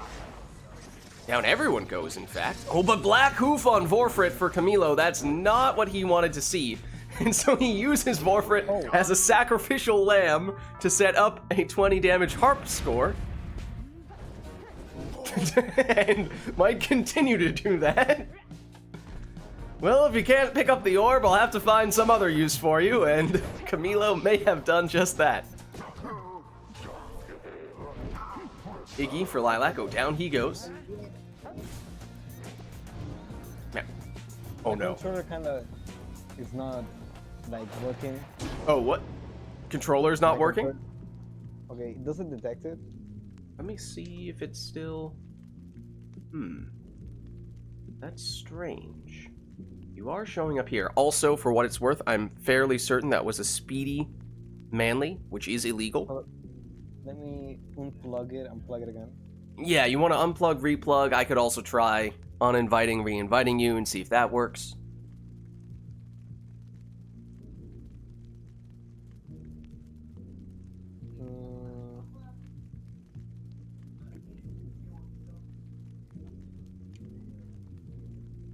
Go to the match. Let's see if like lets me control Okay, the guy. let's see. Well, I dare say. Shall the Yeah, true come night on. wings Better? press their luck, perhaps? No. There's the Black Hoof again. There is the sacrificial Vorford again, setting up her harp teammate. The true night wings seem to be falling behind. Headwind. Zoxiana. Zoxiana and Vorford are going to have a serious talking to after this match. They're trying their best. Vorford is, but Zoxiana just keeps on sacrificing Vorford. And I'm not sure Vorford has much to say about it.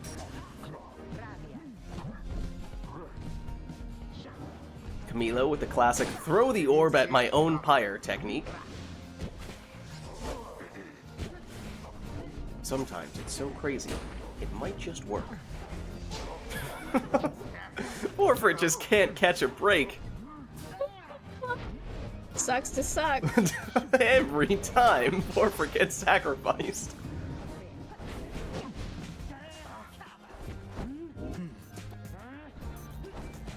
No sign of the Down true goes night wings Rookie, and that at means this a time. little window here for Camilo. Maneuver. That was a quick throw. Does he have the quick throwing talisman on that harp?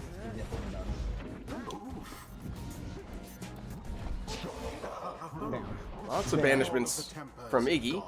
That sets up Rookie for a 20 damage plunge. Rookie. Oh, and he is back, either with prayer beads or potentially even the built-in Kerr prayer beads at home. We have prayer All reads of at the true home. night wings go- the orb Kerrs do sails indeed. forth into the flame. Not often taken, but may be the case here. Now go And with on, that just score, once more. it means one more score. Might be all that Camilo needs, except everyone down on Camilo's side.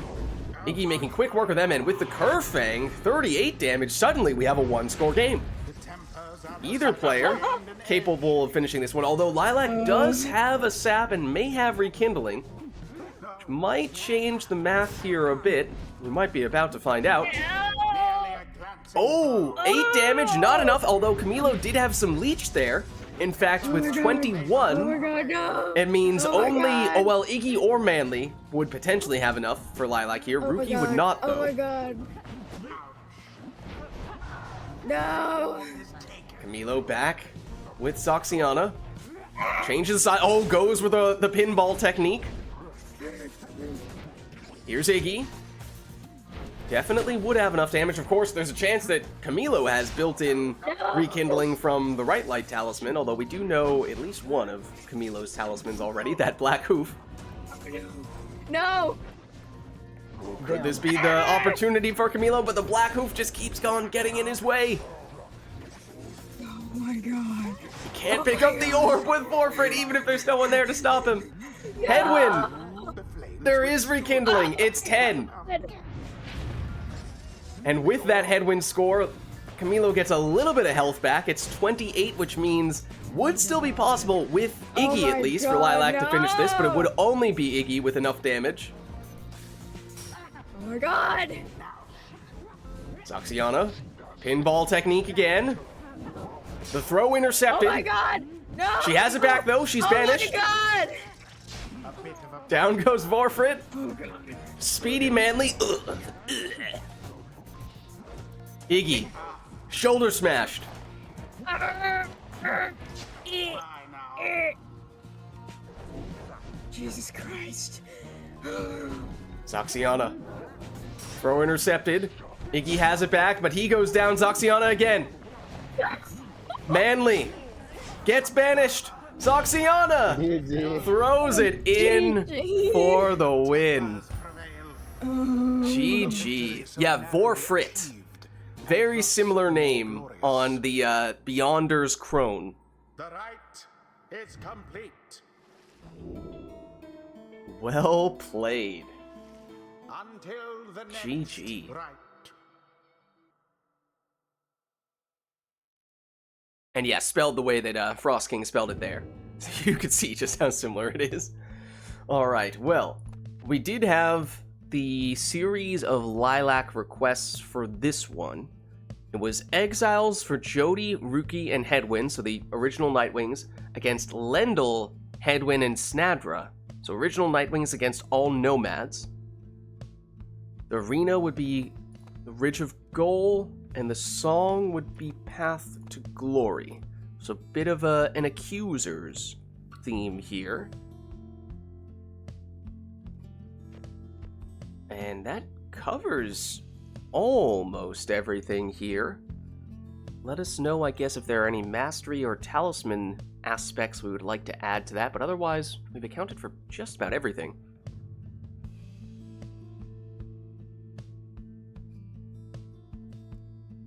And seeing nothing else, why don't we get this one started?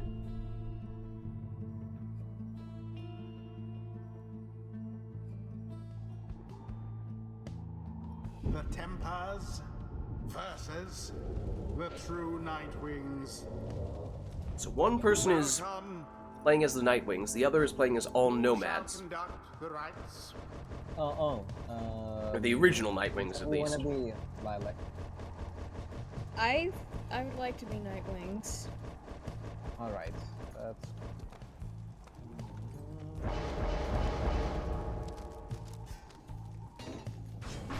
Alright, so Snadra first in that case, for Camilo.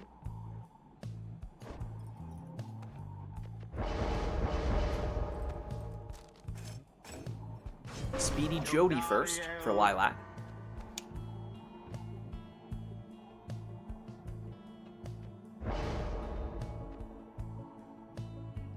So obviously we know all the exiles for both players. But the masteries and the talismans, that much is up to them.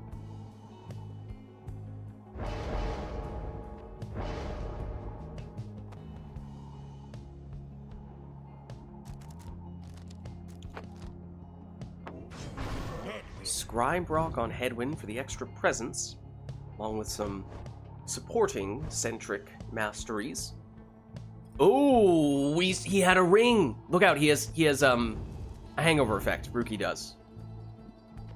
Ah. You might need to take an honorary Rookie.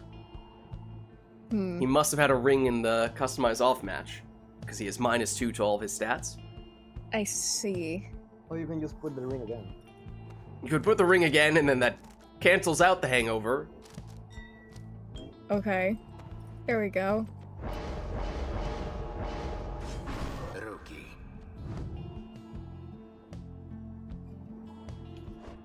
Oh, it's not often we see people using the Tempers, let alone people using repeated classes on the Tempers, so getting some raiment colors that we tend not to see here. Kind of interesting on Camilo's side.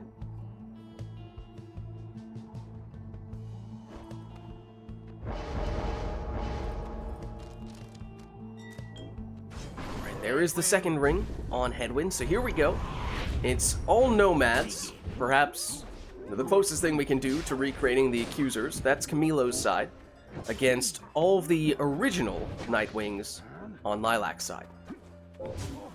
None left unscathed. Oh, and some offensive use In honor of the Sacred scribes. Bond there. Camilo bringing back teammates right next to Lilac's Pyre. All And some banners. big power casts from Snadra. In goes the orb. We see the alternate reality in which Snadra does not give the Goals Bracer to Headwind. She keeps it for herself. More brightly than the other. She falls short that time round. Camilo still in possession though, with Lendl. Lendl goes down right in front of the Pyre as well. Oh, there goes Headwind. Oh, there goes Headwind. lots of shoulder smashes, I suppose, with all of these nomads. That is going to be a fairly common occurrence. As now, Snadra, plunging for 20. A show of strength from the true Nightwing's foe. Do they shoulder smash each other? I think they may have. How smashing? Smashing, yes. I don't get it. Headwind against Headwind. Showdown of the ages, except then Lilac switches over to Jody.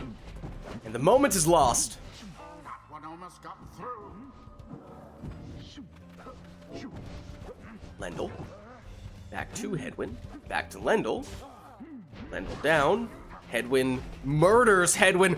There can only be one Headwind, confirmed. Poor Jodariel. Except it is once again a Headwind showdown. And Headwind wins, of course. Against that flame. This time with a 12 damage throw. Jody first to the orb, but also first to be banished.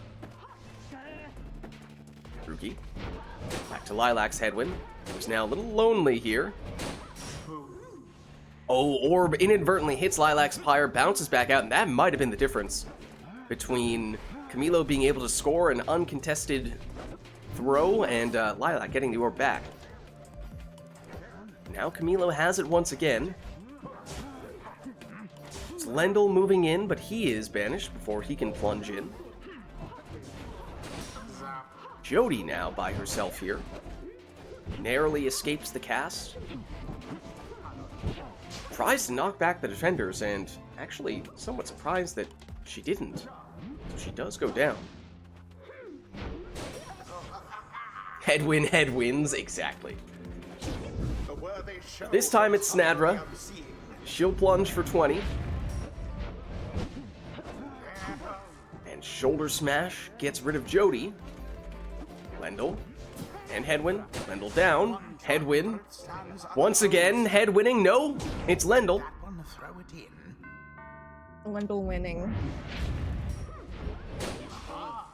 Well, maybe there is a first time for everything.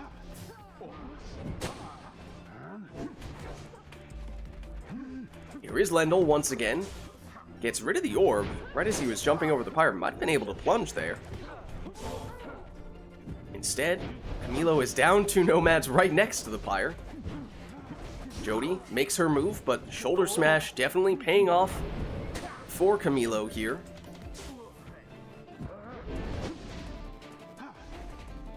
Headwind against Lendl this time. And Jody makes a guest appearance and gets rid of almost everyone except for Snadra, who then of course gets rid of Jody. It is a fairly defensive matchup. I suppose that shouldn't come as too much of a surprise, as that tends to be the specialty of the Nomads, and of course, Camilo's team is entirely Nomads. And still a Nomad on Lilac's team as well, but it is Jody doing the plunging. Poor Rookie. But with no prayer bead, she is gone in this round, and so is everyone else on Lilac's team, and that means 20 damage plus 10 leech for Camilo there. Now, end the ceremony. And it does also mean that one score is potentially all Camilo needs, and this could be it. And it is done. GG. GG. GG. Well played. They vastly outperformed their adversaries. All right. Well, Let's end this night's proceedings. let's do, I think, maybe just one more between these two, because I want to make sure we still have time to get in other people if there is anyone else who wants to get in, because I know Macost does, and if there is anyone else in Alright. chat who would like to get in as well, let us know. So I'm thinking maybe we do one more between Camilo and Lilac, and... Right? And then we can get at least Macost in, if not someone else. It's just a matter of whether it's a single switch or a double switch. So let us know if there is anything we would still like to see between Camilo and Lilac. If not, we can leave this one up to them to take whatever they'd like. And if there is anyone else who would also like to get in soon, then we can go Macost and that other person for our next round, or we could just swap in Macost. Not seeing any other requests right now, though, so maybe we will just leave this one up to the players. So let's get going.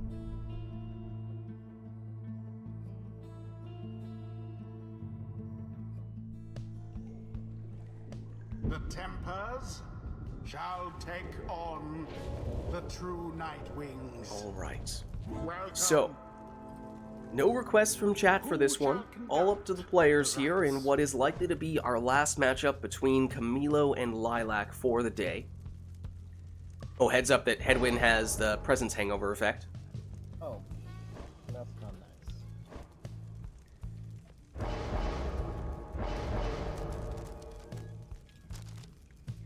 So Is it'll it be a horn in the background? a horn in the background? I What? keep hear. Am I hearing like a? I Oh, thought you're I- talking about, like, My bad. the sound. Okay, Yes. I can explain. Hold on.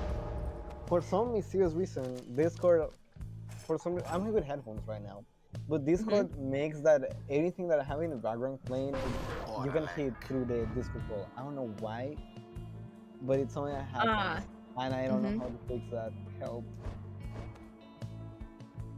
But yeah, it's happened often, but I have this like, music playing in the background. You can hear it. Understandable.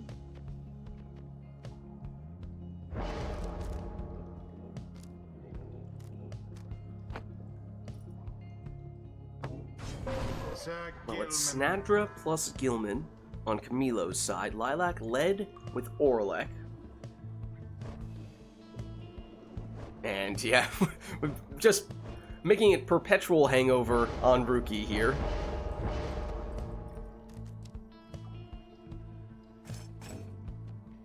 Speedy Sir Gilman is the second choice for Lilac.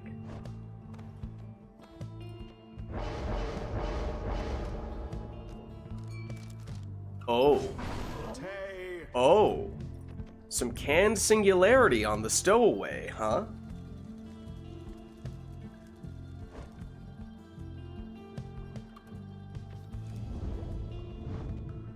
Camilo embracing the chaos a bit here. We'll see how Lilac responds.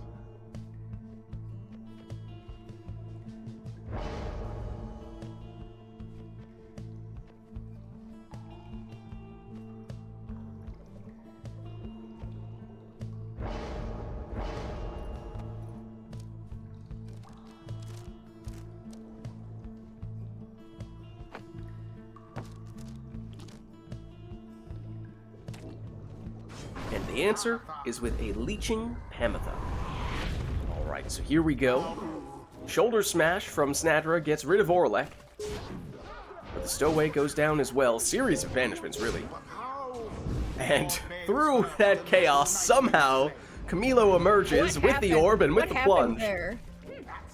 I think, in a couple of words, canned singularity. Tay threw it in.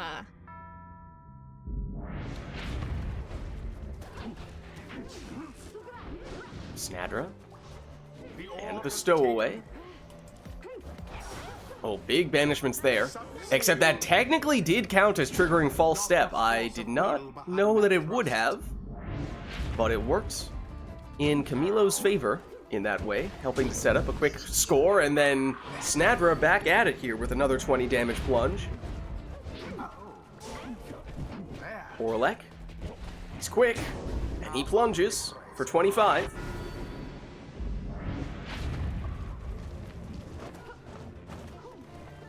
Snadra to the Stowaway.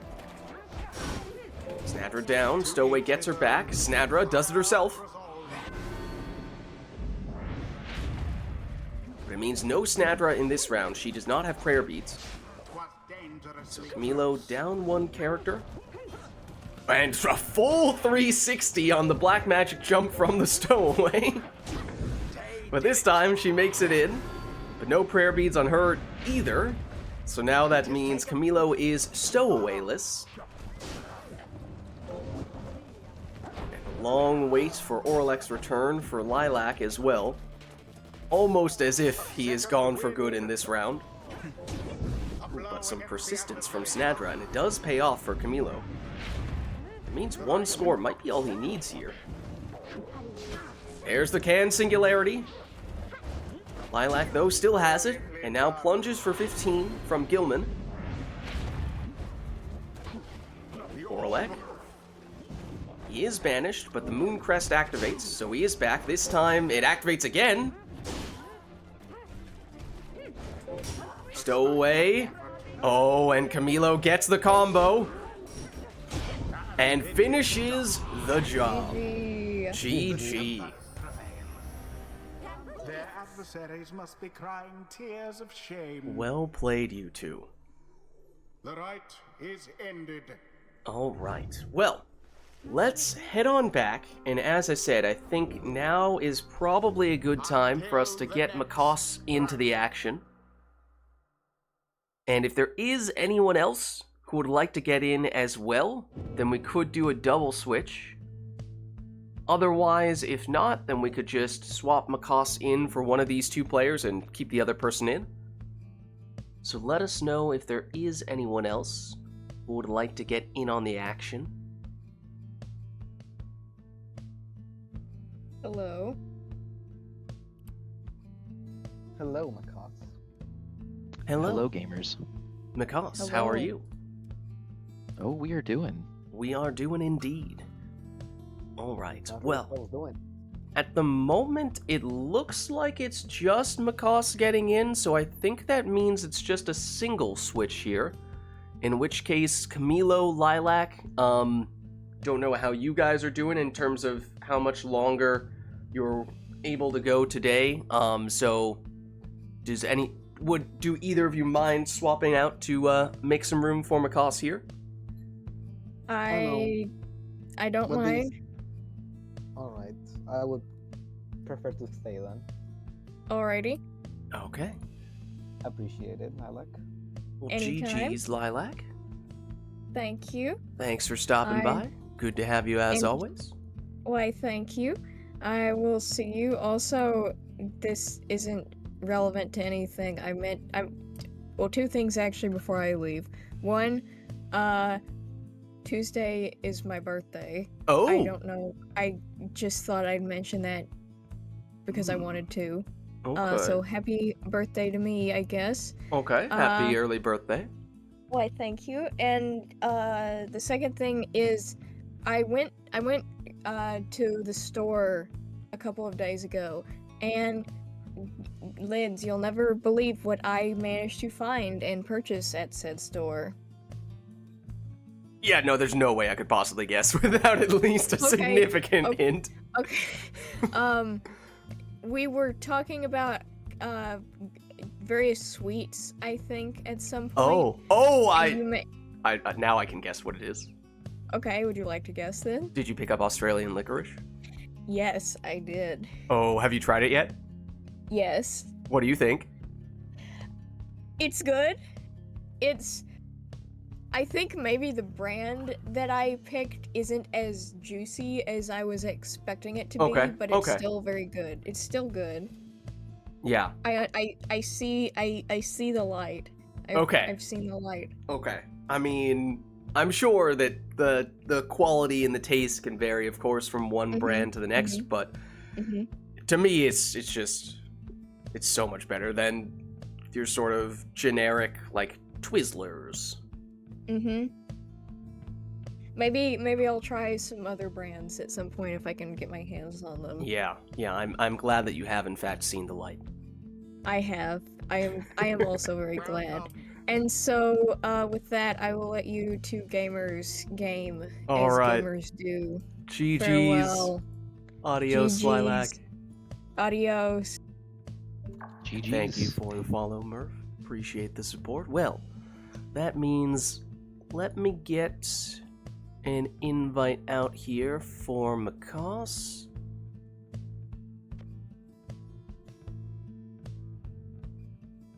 Wait, what? Camilo! What? This What is not happened? okay. Hold on. One moment, please. Let me give you the most common, at least in like the US, the super generic, to the point where it's really not even licorice anymore brand. But have you seen Twizzlers before, Camilo? Okay, yeah, but I hate them. I mean, that's fair. That is fair. But technically, black licorice is like the actual licorice, and this is just How a does it taste? super sweet version of it. But there's much better stuff than this. Specifically, Australian licorice, as in the country. It's just a different style that is exponentially better. And if you have never tried it, I highly recommend it. It might affect the fact that licorice doesn't mean like I don't know what licorice is, because okay, let me Google this thing. Actually, 1 second. Wallaby? I feel like that I sounds might have- familiar. I could have tasted this as someday in my life, but I don't know what's the name. That's the thing. Australian licorice wallaby. Yeah, I don't know if I've definitely had this brand before. I don't know if I'm definitely not like always doing the same brand. It's kind of just whatever happens to be available, but it's much better if you get the Australian style licorice rather than the like Americanized Twizzlers, which is just blah. Or if you think normal I'm gonna send you Twizzlers a is fine, picture. then wait till you try this. Look, I downloaded. Let me send you a picture of what I've eaten with such name as licorice. Hold up.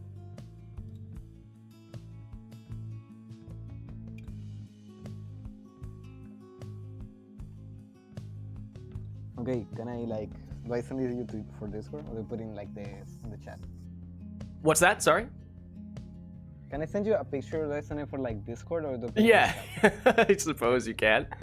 You could Uh, DM me or throw it on the Right Club somewhere. Probably voice text. 1 second. You can keep. You can step up the right meanwhile. Okay, well, is there anything we would like for our first match between Camilo and Macoss? Macoss, you're usually on controller, right? Yes. Okay.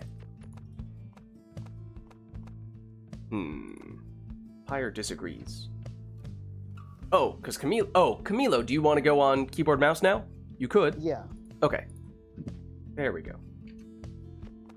And Macoss, which team would you like to beat today, Macoss? Camilo's rolling a secondary. Put me on Essence. Essence. Okay.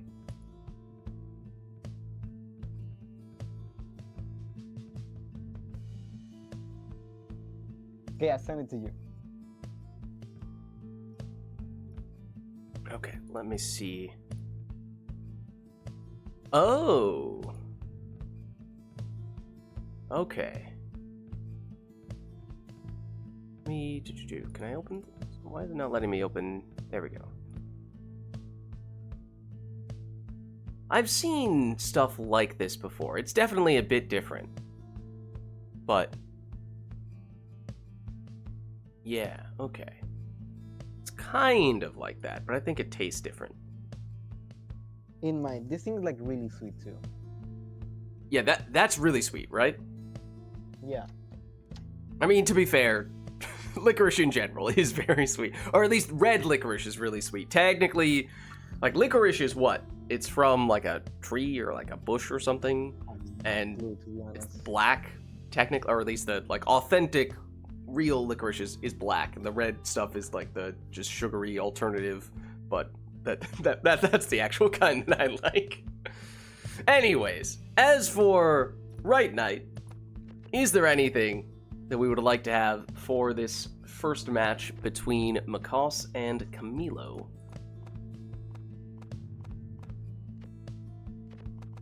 Or are we just going to leave it up to them to do whatever they'd like? Let me just double check if there's anything in the queue, but I don't think there is.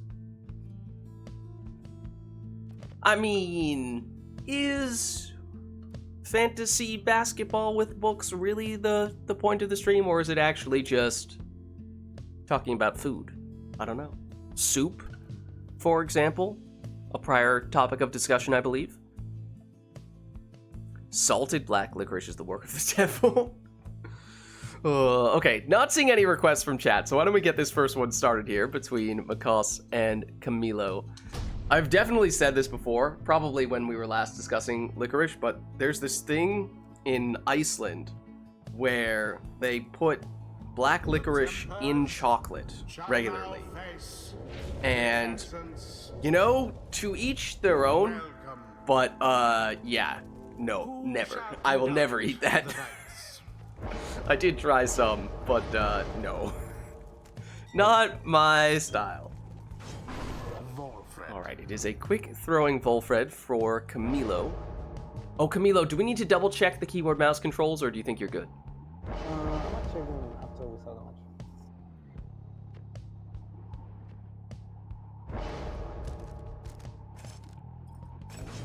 match. Speedy messenger imp. Yeah, if you'd like to check, I mean, just do a quick check here. Okay, so, Does that look right? There we go. that's it. Okay.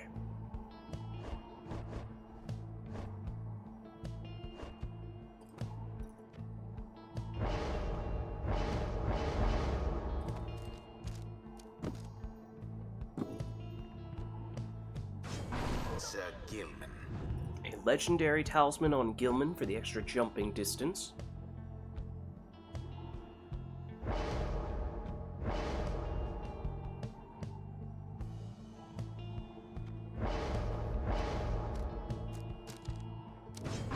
Sir Then an Deluge. exploding deluge for Makos.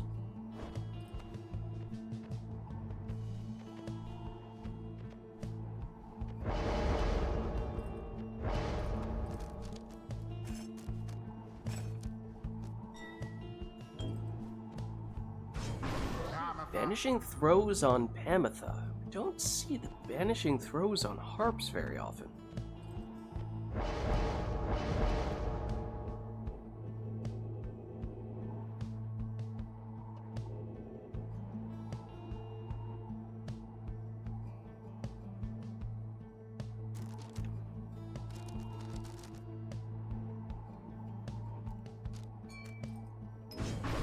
And then the flask on Snadra, and here we go for our first match between Camilo and Makos. Makos with Volfred, trying to set up the quick throw, but... Or rather, Camilo trying to set up the quick throw with Volfred, but Makos able to quickly intercept. Makos sneaking around with Messenger Imp, but comes up just a little bit short there. Makos, oh, has a fairly dangerous portal there, of course, after making that attack with Messenger Imp. Camilo has to be wary of it. Makos, though, goes down Main Street instead. And succeeds. 25 damage, Imp plunge there.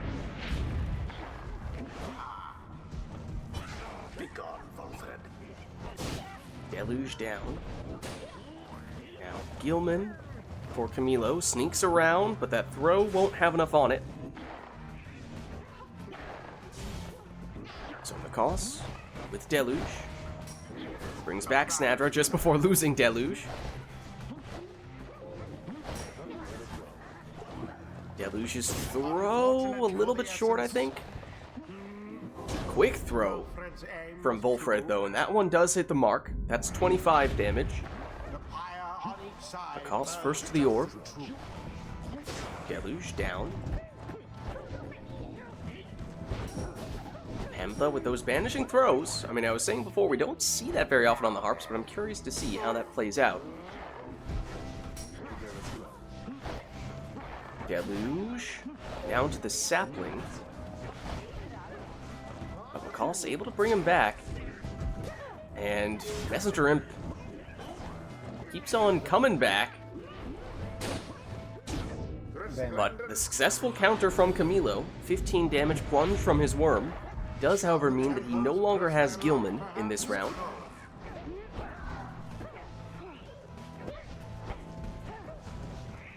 Makos with Deluge, now make that Messenger Imp.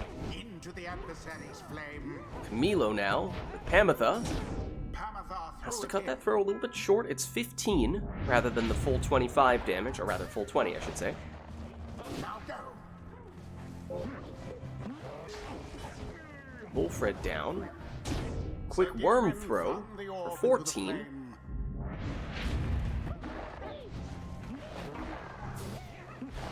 Someone grasp the orb. Oh, and Camilo from point blank throws that one in for 25, and it means Makos holding on with 6. Once more like Don't that, and we are believe finished. Makos has any source of rekindling here. To the flame. I think that it would have to be a rekindling talisman, of course, with no sap. I don't believe we saw Makos take that. The imp did it. Although Leech could be a possibility. None from that plunge, though. And it does mean now no Messenger Imp. Oh my god. Camilo defenseless, but with the That's a the damage numbing gust, it did slow Makos down, but not enough so to stop Makos from actually scoring. the orb. Quite a sour turn. Camilo for the close, essence. Makos defenseless, Please, whatever. but Makos able to respond. Gets the stop, and now with Snadra, gets a plunge, and suddenly, I mean, Camilo does have a sap, but may not have rekindling. If he doesn't, then that means one score might be all that Makos needs here. It might be a sudden death match. But Makos defenseless. Time now for Camilo to take the win. GG. GG. Perhaps a stroke of fortune ought to be thanked. Well played, you two. Thus end this night's proceedings. All right. Well, let's head on back. Until the stars align. And we do have an Exiles request. Perhaps one that we should have seen coming. Red versus Black Licorice. Pick Exiles who would like the licorice you side with. Okay, we said that licorice made out of like a tree, so that gives me a pretty good. Hold on, I might need to fact check that. Where does licorice come from? Licorice, the flavor and candy, comes from the root of the Glycyrrhiza glabra plant, a perennial legume native to Western Asia and Southern Europe. Oh, why, of course. Of course. Why didn't you say so? It makes complete sense now. It's a root. It comes from a root of a plant. Native to, yeah, Western Asia, Southern Europe. And then they extract the flavor from this root. So that's the authentic black licorice in that case. Technically, I think the red licorice is more or less just sugar. It doesn't actually have any real licorice in it. I see. All right. What information here? So yeah, then you're picking a team. So one person needs to be the black licorice team, the other person red licorice team, and pick Okay, Exiles who you I've think would never like in that. my life. Okay, I never in my life have tasted black licorice, so I'm gonna have to side sadly with the red licorice. Oh, going with red.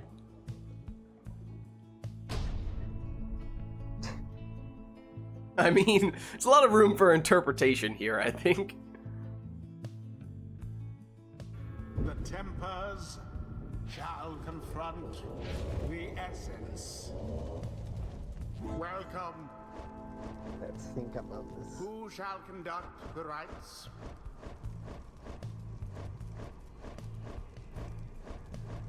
Who would So you- be into sugared snacks? Sugared snacks. Um, I feel like there are a few guesses. There are a few options here, I think. What can I do with this? Probably should have picked one.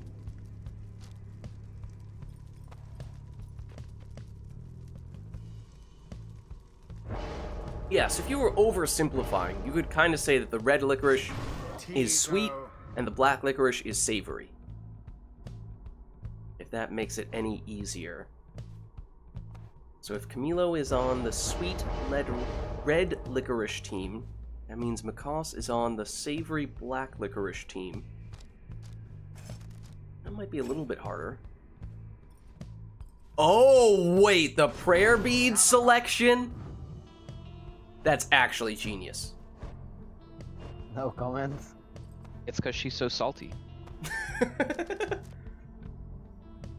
I mean, a little bit. Bitter, I might say. To others, maybe savory. Yeah, I guess if you look at it from, if you say it's bitter, then you could definitely find bitter characters. That's pretty doable, and I think Tamitha could definitely fit that description.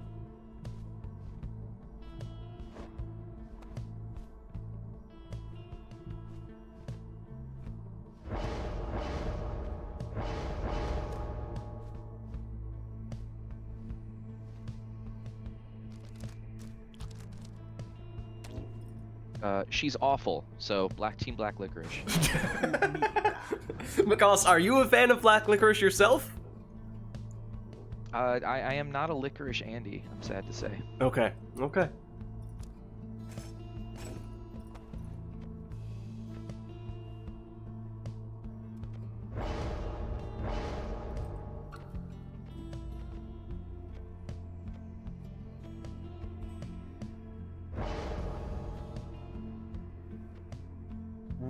So it's Tizo, it's Gilman. This is on Team Red Licorice, so the sweet version.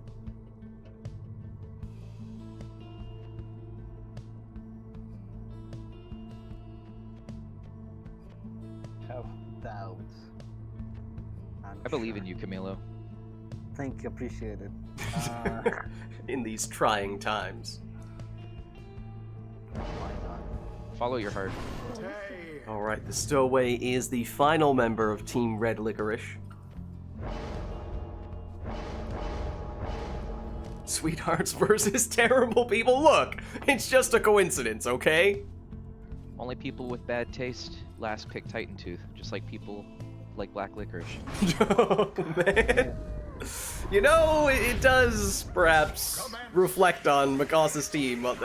It is clear that Macaws is not the biggest fan of Black Licorice, despite being on Black Licorice team.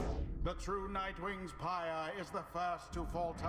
But it is Camilo getting us started here, and Macaws with a very quick answer with a 20 damage plunge. Shall the essence press their luck back? Oh, vanishing throws, which I did not remember. Whose aim I was forgot he true. took that. That's a problem. The Tempers seem to want their freedom more.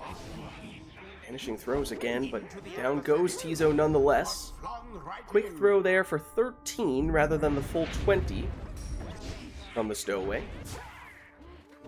Now Macaws with just Barker. My God, no. But his Titan Tooth stuns Camilo, except Macaws is out of stamina. So Camilo's still able to make it in for a 20 damage plunge, but I believe that means Camilo is now without the Stowaway. There's a little more room for Macaws to maneuver here, and with the help of Titan Tooth, oh! Camilo able to intercept and then quickly go the other way with an 8 damage throw. It looked like Macaws was clean through there.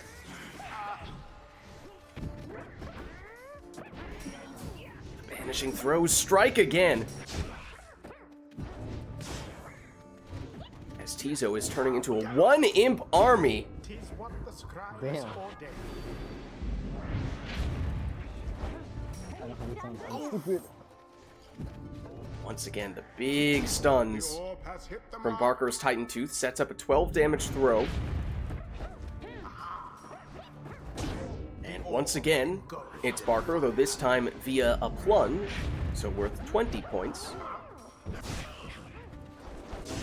Oh, everyone down for Macaws, and that means time for the full 20 throw Into the flame. from Camilo, and Macaws holding on with 3 Pyre Life. No one has any rekindling. Don't think anyone took It's Leech not so either. scary now. Any damage is permanent here. Oh, Macaws with big defensive play. Parker has been critical to Makos's success. Can the same be said of Udmilda? That throw is unblockable, and it does land, and the voice confirms yes. Yes, indeed, Udmilda does get the necessary damage there. One score is potentially enough for either player here. For Makos, it would need to be with Udmilda. Anyone else wouldn't have enough. But of course, could still go the patient route. Could go for 2 scores, except Makos defenseless. Time for Camilo. Trail. Get Oh, real. and it's just enough for Camilo to take the win. And with that, the duel between red and black licorice, it was a very close bout, The ceremony but the red licorice emerged victorious. What GG. a Wow. what a nerd. Whoa, whoa, harsh words. The little pixel on the Gilman snail. Come on. That's such good television.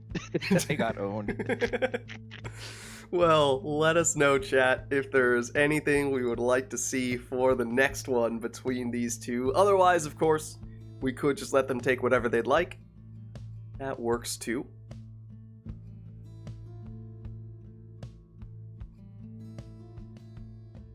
And that was, what, an Exile's request, technically. Yeah, for the licorice duel. Not seeing anything else at the moment, so maybe we'll just hop in on this one and let the players take whatever they'd like.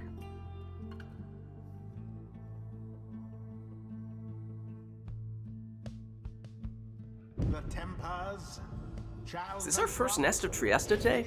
I feel like it might be. It is. welcome Well, all up to the players here. the rites. I wish there was a mastery so I could have multiple of this. Volfred. Picking nutrition stick sap on Nest? Who does that? Who does that? Proceeds to take the same setup, but on Manly. Manly versus Volfred in the first spot. Jodariel. Meta Jody in the second spot for Camilo. How does Makos respond?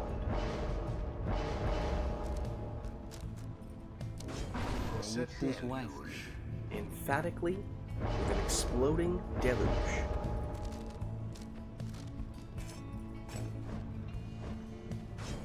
Speedy Pamitha is the last choice for Camilo.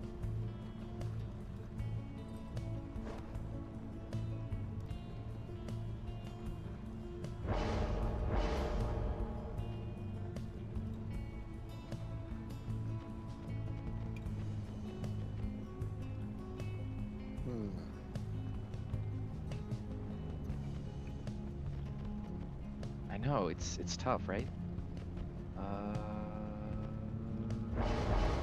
We ball. Messenger. Web Lanthorn Messenger Imp is the final selection, and here we go. Now begin. Perfect timing. Hmm?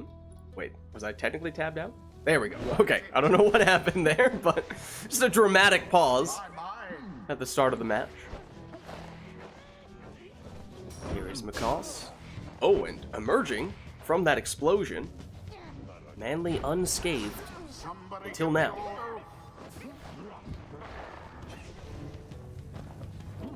Volfred for Camilo. Vanished. And now it is Jody's turn. No, she goes down. Camilo looking to switch places with a teammate, but I don't think there are any teammates to switch places with. I worked so hard. Camilo, the sap throw, lands for 18. You tabbed out. Yeah. Why is it doing this? I don't know. It's weird. I can't move my gamers. Uh-oh. I don't know why it keeps doing this. Let's see. Does it still register your controller? Theoretically. Makos, why don't you try unplugging, replugging? I have unplugged the controller. I have pressed start to activate my controller again. The controller is plugged back in. Okay, let's just test to see if that's any better. I am moving Manly. Beautiful. Seems like we're good. I believe we are. I believe we are. Okay. Would you guys like me to count us off? Sure thing, Captain. All right. I'll go 3, 2, 1, go, and on go I'll hit resume. 3, 2, 1, go.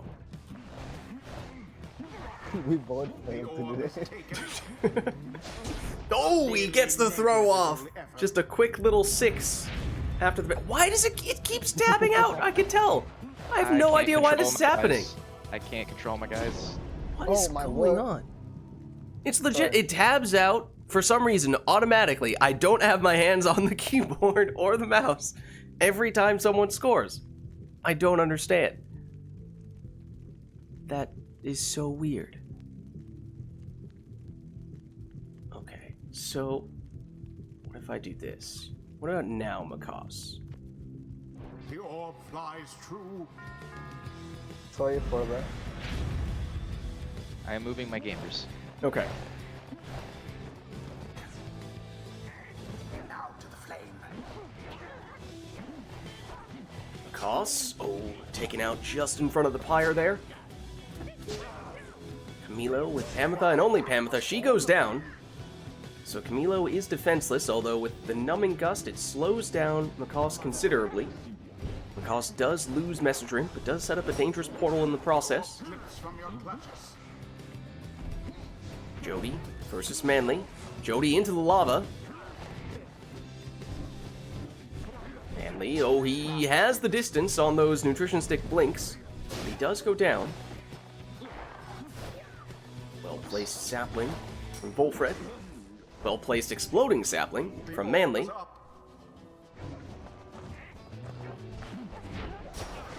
Whoopsie. Big banishment from Pamitha there. Ouch. But Macaws with a timely block.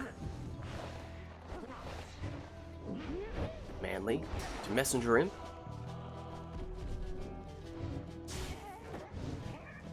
Messenger Imp to Deluge.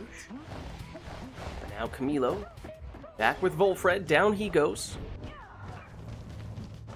Deluge. Perhaps all just an elaborate ruse to set up the 10 damage throw from Manly. Oh.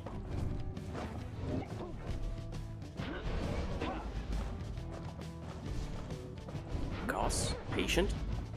Messenger imp. Oh, no, Loses my 2 in that gamers. exchange. No. Manly My word. passes back to Gilman, or rather Deluge. Deluge has a little bit of an opening here, Pyre stricken. so he's able to get a 10 damage throw in. What's up, in love with the streamer? How's it going? We're up to some multiplayer Pyre. Macaws and Camilo facing off here. The orb. Ooh, and Camilo able to end up with the orb there. Gets it in for 20 on the throw.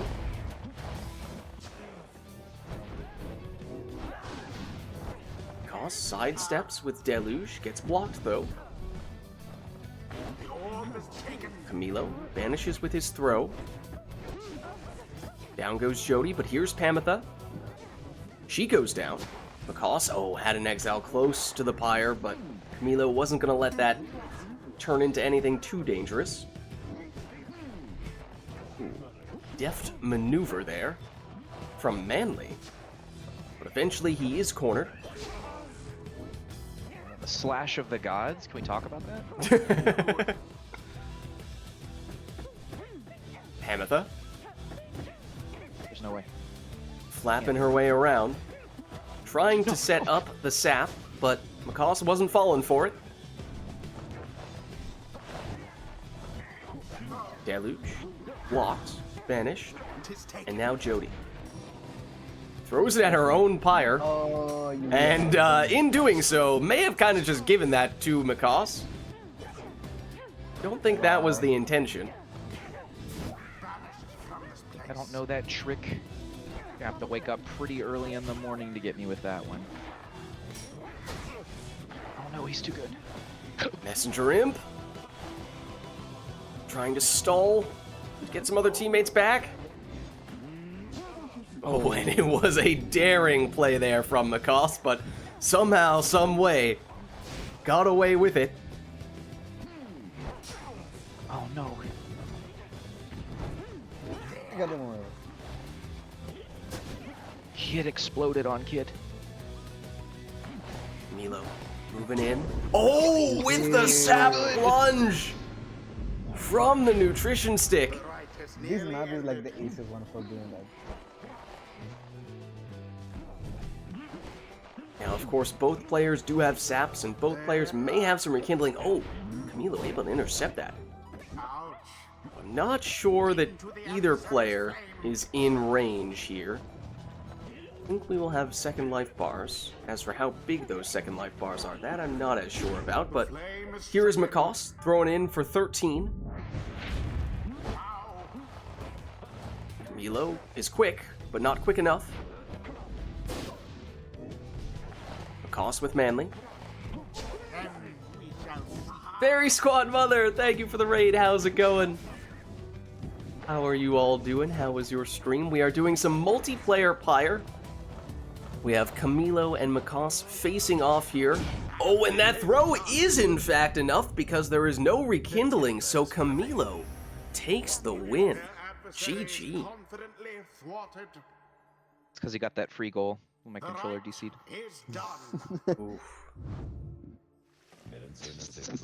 All right, well, let us head on GG's. back. The biggest difference. Until the next rite. And let us know, chat, if there is anything we would like to do to set up this next match.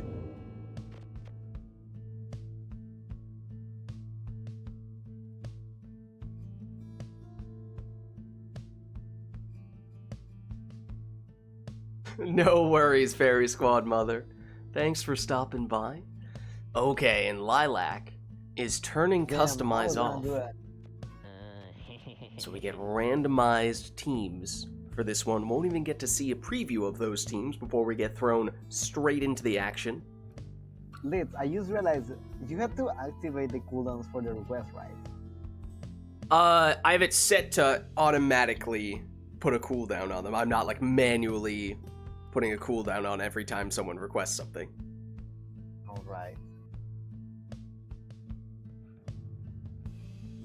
Alright, but it looks like, I mean, unless there's an arena or a song, that this might be everything for this next one.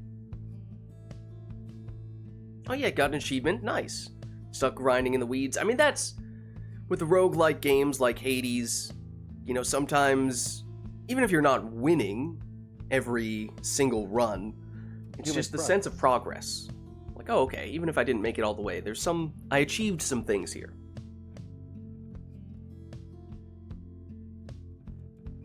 But alright, I think we're good to go for this next match. Oh, hold on. I choose the arena. We could still do that. We could still do that. That's simple enough. What would be my arena of choice? Is there anything we haven't seen yet today? Just had the nest. I think we might have had everything. Have we had a full absorbing? I feel like we had it once. Yeah, Murph and iRotor played there. Yeah, I think early on. One thing... What about one of the early ones? Ridge we definitely saw. Spring we saw. Did we get the Cairn? We probably did. But let's do Cairn. I feel like it's been a little while since we were there. Lilac, no, you will not trick me into that. We've definitely been to the boat. I know that much. Alright, but customize off for this one. Dang it. Alright, what do we end up with here? It is a crone, a demon, and a savage. That's Orlac, no ordinary demon, for Camilo. There he is, throwing it in for a quick 5. Alright. Then for Macoss, it is a crone, a worm, and an imp. Other details to be determined. We don't get to see what the setup is in advance when we turn Customize off like this. We did just see the Vengeful Vow for the automatic explosion when an exile gets banished, but I didn't catch exactly who it was who had that. Opening here from Akos, though, to throw that one in for 30. Oh, and Camilo had extra starting Pyre life there. 130 rather than the usual 100, so Akos basically negates that with that throw. And is it Makos's Bertrude who blows up? Yeah. Camilo's blows up. No, Oh, mine Camilo's blows up. does. You're right. The orb is taken. One of those crones is blowing up. I'm not entirely sure which. Exactly. But there is Makos, plunging for 15 with his worm. And no prayer beads on that worm, so that worm is now gone for the entirety of this round at least. Camilo sneaking in a 15 damage throw there. Best not give to pride just yet. Makos looking to answer. Positively But instead it's Camilo, the quick counter. 25 damage on the Orlek plunge. Now no Orlek in this round for Camilo. The worm throw for Makos lands for 15. Also, Camilo has 2 out of 3 true Nightwings, for what it's worth, I'm now realizing. That's Gareth, along with Orlek. And this is Orlek. Throws that one in for, yeah, it was a little bit quick. 21 rather than the full 25. Makos, cornered. Camilo. Oh, intercepted, and then Makos with an extra damage. Courtesy of the Imp Mastery, that's 25 on the plunge rather than the usual 15. It means no Raji in this round for Makos. Oh, trying to go the direct route with the Crone, but stopped along the way. Oh, that's my crone. And those Crones do look really similar. Now go on, just once more. Sure. Camilo Right. with the Orlek plunge takes the win. GG. Perhaps they do deserve their freedom. Out of all the characters. The rite is complete. Well played. Alright, well, let's head on back. Until the next rite. And it is getting fairly late. We have been going for fairly long now, so I'm thinking it may make sense for this to be our penultimate rite. The last one in which we take any requests from chat before we go into our liberation rite. So if there is anything else that we would still like to see or do before the night is through, this would be our last chance to do that. Could you switch me over to, let's say, the accusers? Yeah, just for color reasons. I'm gonna be honest, I also appreciate you choosing to do that. I've been struggling a little bit at times differentiating between your I teams. was fine until we both had a green crone, and I'm like, all right. Alright, you know, it's probably for the best to change those colors a bit. Oh! Hold on, we have a few things here. We have a Titan Stars request for Makos to choose 3, and Murph says no masteries.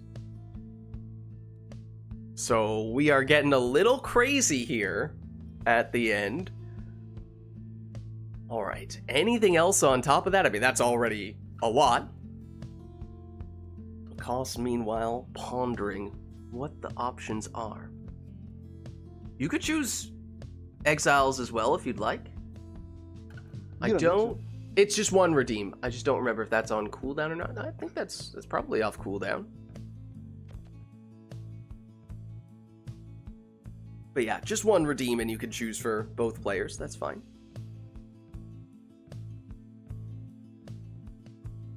So 3 Titan Stars of Makos's choosing.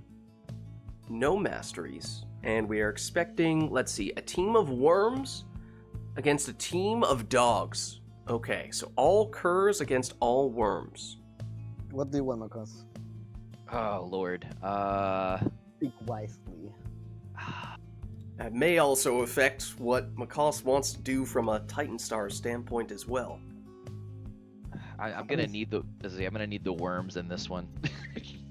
Macaws is leaning worms, okay. That's the better choice. Alright, well, let's get this one going then. Lots of stuff going on. Okay, how the hell do I do this?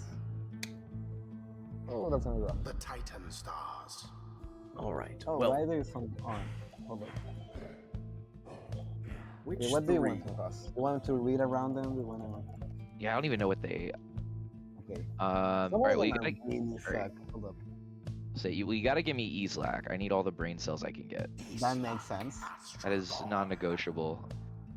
8 presence, Damage, additional damage, pass on HP, 50% stamina is not bad. minus 30 HP. That's usually this other way around. Don't love Little that. leech. 8 hope. Hope. It's basically built-in Vanish. prayer beads. Something. That honestly sucks. After you- That's not good for worms. That doesn't matter. Give me quickness. Sure. Unfathomed One more. blurriness. You don't need this since you're worms. Yeah, but we're not taking we're not taking masteries. Oh, true. Yeah, remember, there are no masteries. Oh, did I remember to... I think I said it. No masteries on the main menu there. Yeah, you did. Okay, what else do you want? Give me.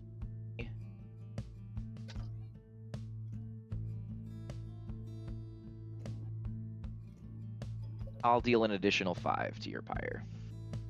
Biolantheus. Alright. That's a really strong combination. With 3 The Tempers. See, but you're better than me. Okay, that's This is just like going from easy mode to like medium mode for you. let's hope that you're right. The rites. Alright, so Oh, we get talismans still up talismans. to the player. Yeah, you still have talismans. So there's some room for creativity and additional power from those. Damn, curse suck level 1. They're He's not almost free. level 2. Just need a tiny bit more. He's one right and one. Damn. You need 12 more experience. Okay, I only have 1 jump, and I have little cast, and have 0 stamina. Ooh, okay. 33 quickness, bro. That's really fast. Bye. Deluge. These Okay. worms about to be schmoving, dude. How we doing this?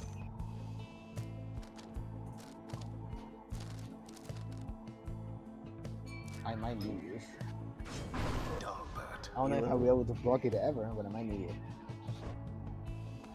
Leech from Camilo.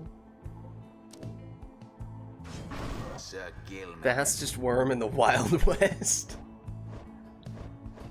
Damn, you're quick also. Okay, what I mean, am Macaws could put on a speedy talisman as well, and then it'd really be the fastest worm in the Wild West. Let's hope. Let's pray. I think this is gonna go really bad. This is gonna be really quick.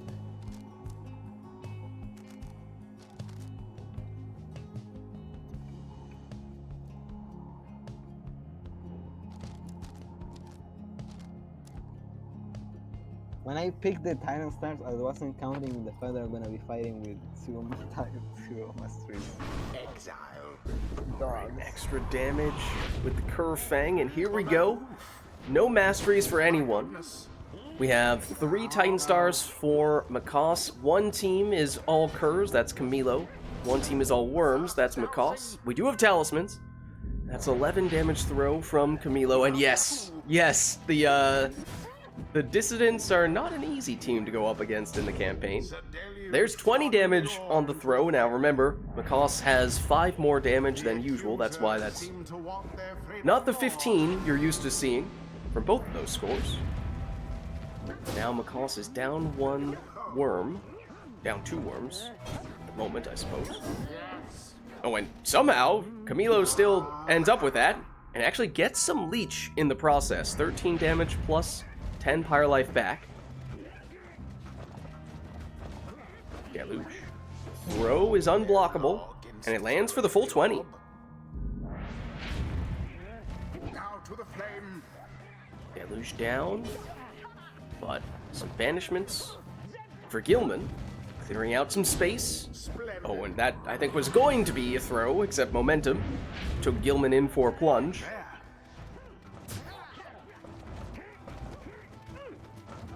Lady River, though, with the Curve Fang means that's 28 damage.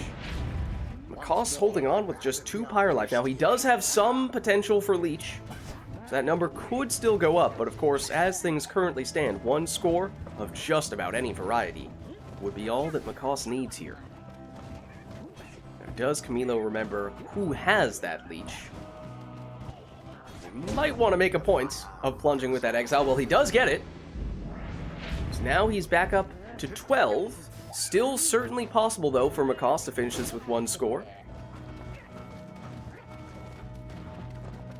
You have so much stamina.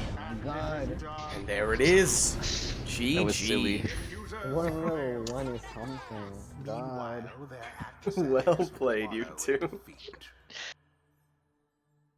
The rite is I need ended. a shepherd for these dogs. Oh my gosh. I need something. Until the stars That was align. rough. That one doesn't go on the scoreboard. I think chat really just wanted me to get a dub. They felt bad for me. Alright, well, let us now set ourselves up with our final rite of the night, except I think, again, is McCoss gonna get a hangover effect from that one? He might. So I think maybe we just do a quick little start and reset just to get rid of any hangover effects here, and then we'll go into the Liberation Rite, just to make sure we're working from a clean slate here. The tempers. Okay, so now we should be ready to go with our final rite of the night, our Liberation Rite. So no requests from chat for this one, both players just taking their preferred teams to finish things off in style. And if you guys are ready to go, then let us begin.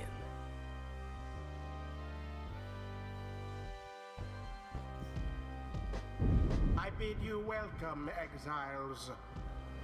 You are gathered at the fall of Solium.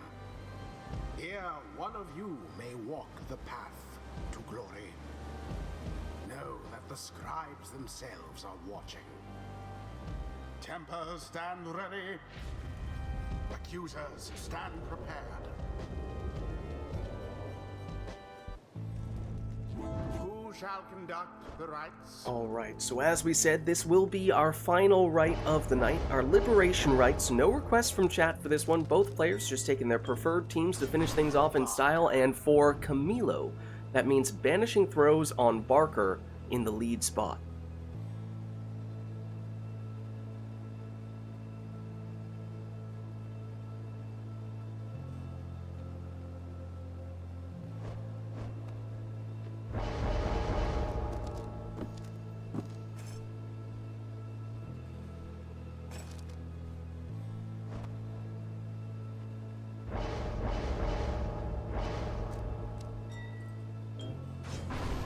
Be a quick throwing stowaway for McCoss.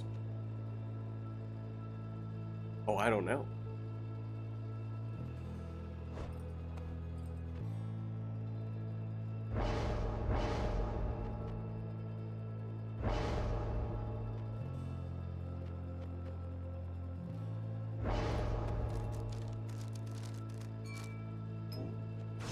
Leech on Dalbert in the second spot for Camilo.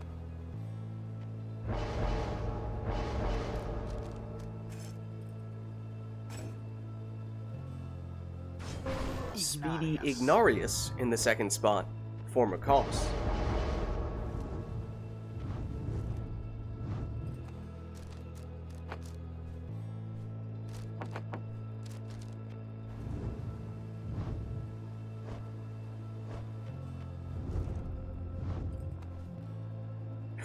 What, Ari?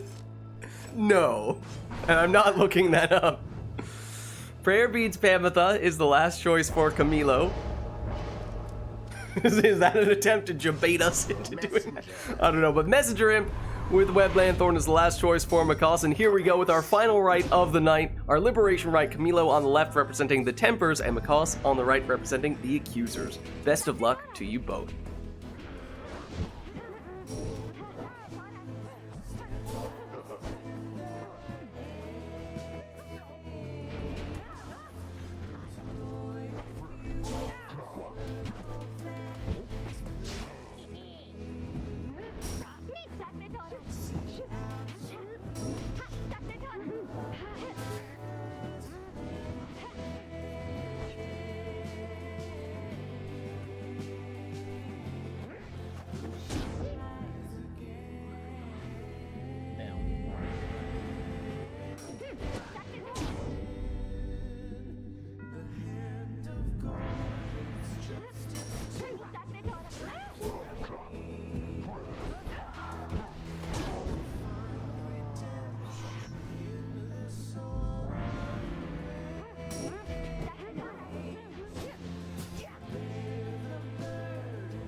Why would you? No.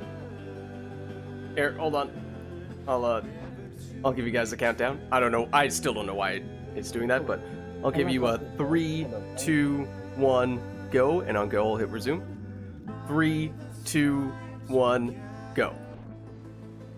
Oh, except Macaws can't move. Hold on. Here, let me do. This seemed to work. Okay, now I'll give you a countdown. I'll go 3, 2, 1, go. 3, 2, 1, go. Good.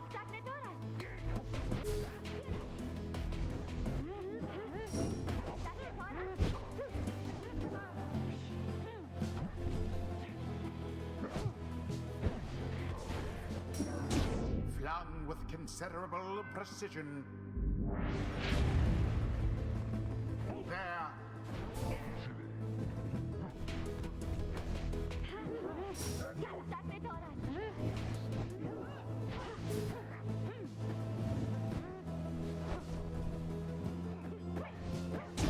The orb quenches the flame. No more than a lick of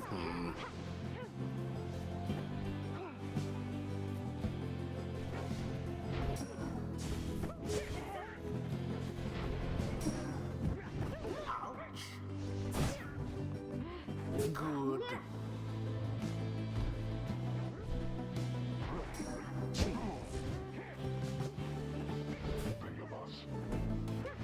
The orb is taken.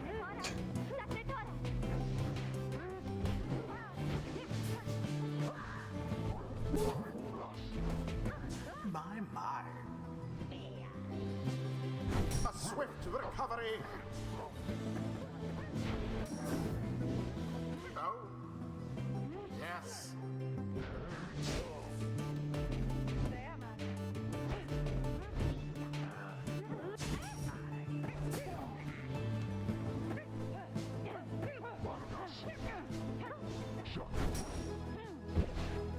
Come on, please, GG.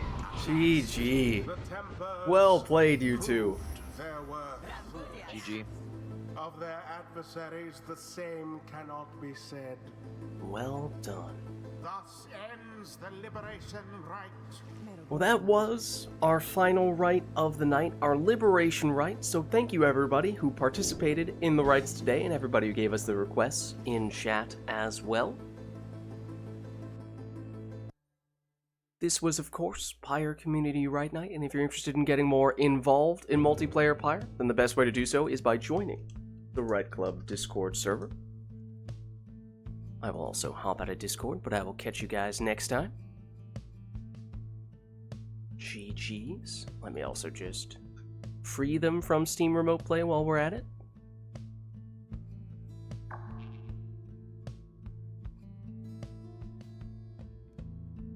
There we go. And let me throw that screen on. But yes, this was Pyre Community Rite Night, and if you're interested in getting more involved in multiplayer Pyre, then you can click on that link right there. My name is Lids, I'm hosting these Rite Nights, and my streaming schedule is weeknights. We are doing a combination of The First Descendant and Path of Exile 2. On Fridays, we are doing Mass Effect Andromeda multiplayer. On Saturdays, Mass Effect 3 multiplayer, and then obviously on Sundays, Pyre multiplayer. Then Lids Vids on YouTube as well, posting the VODs for all those streams, so if you missed anything, you can catch it there as well. Also doing some Hades 2 videos straight to YouTube, in addition to our first ever Path of Exile 2 build guide video, which we did a week or two ago now, so you can check that out as well.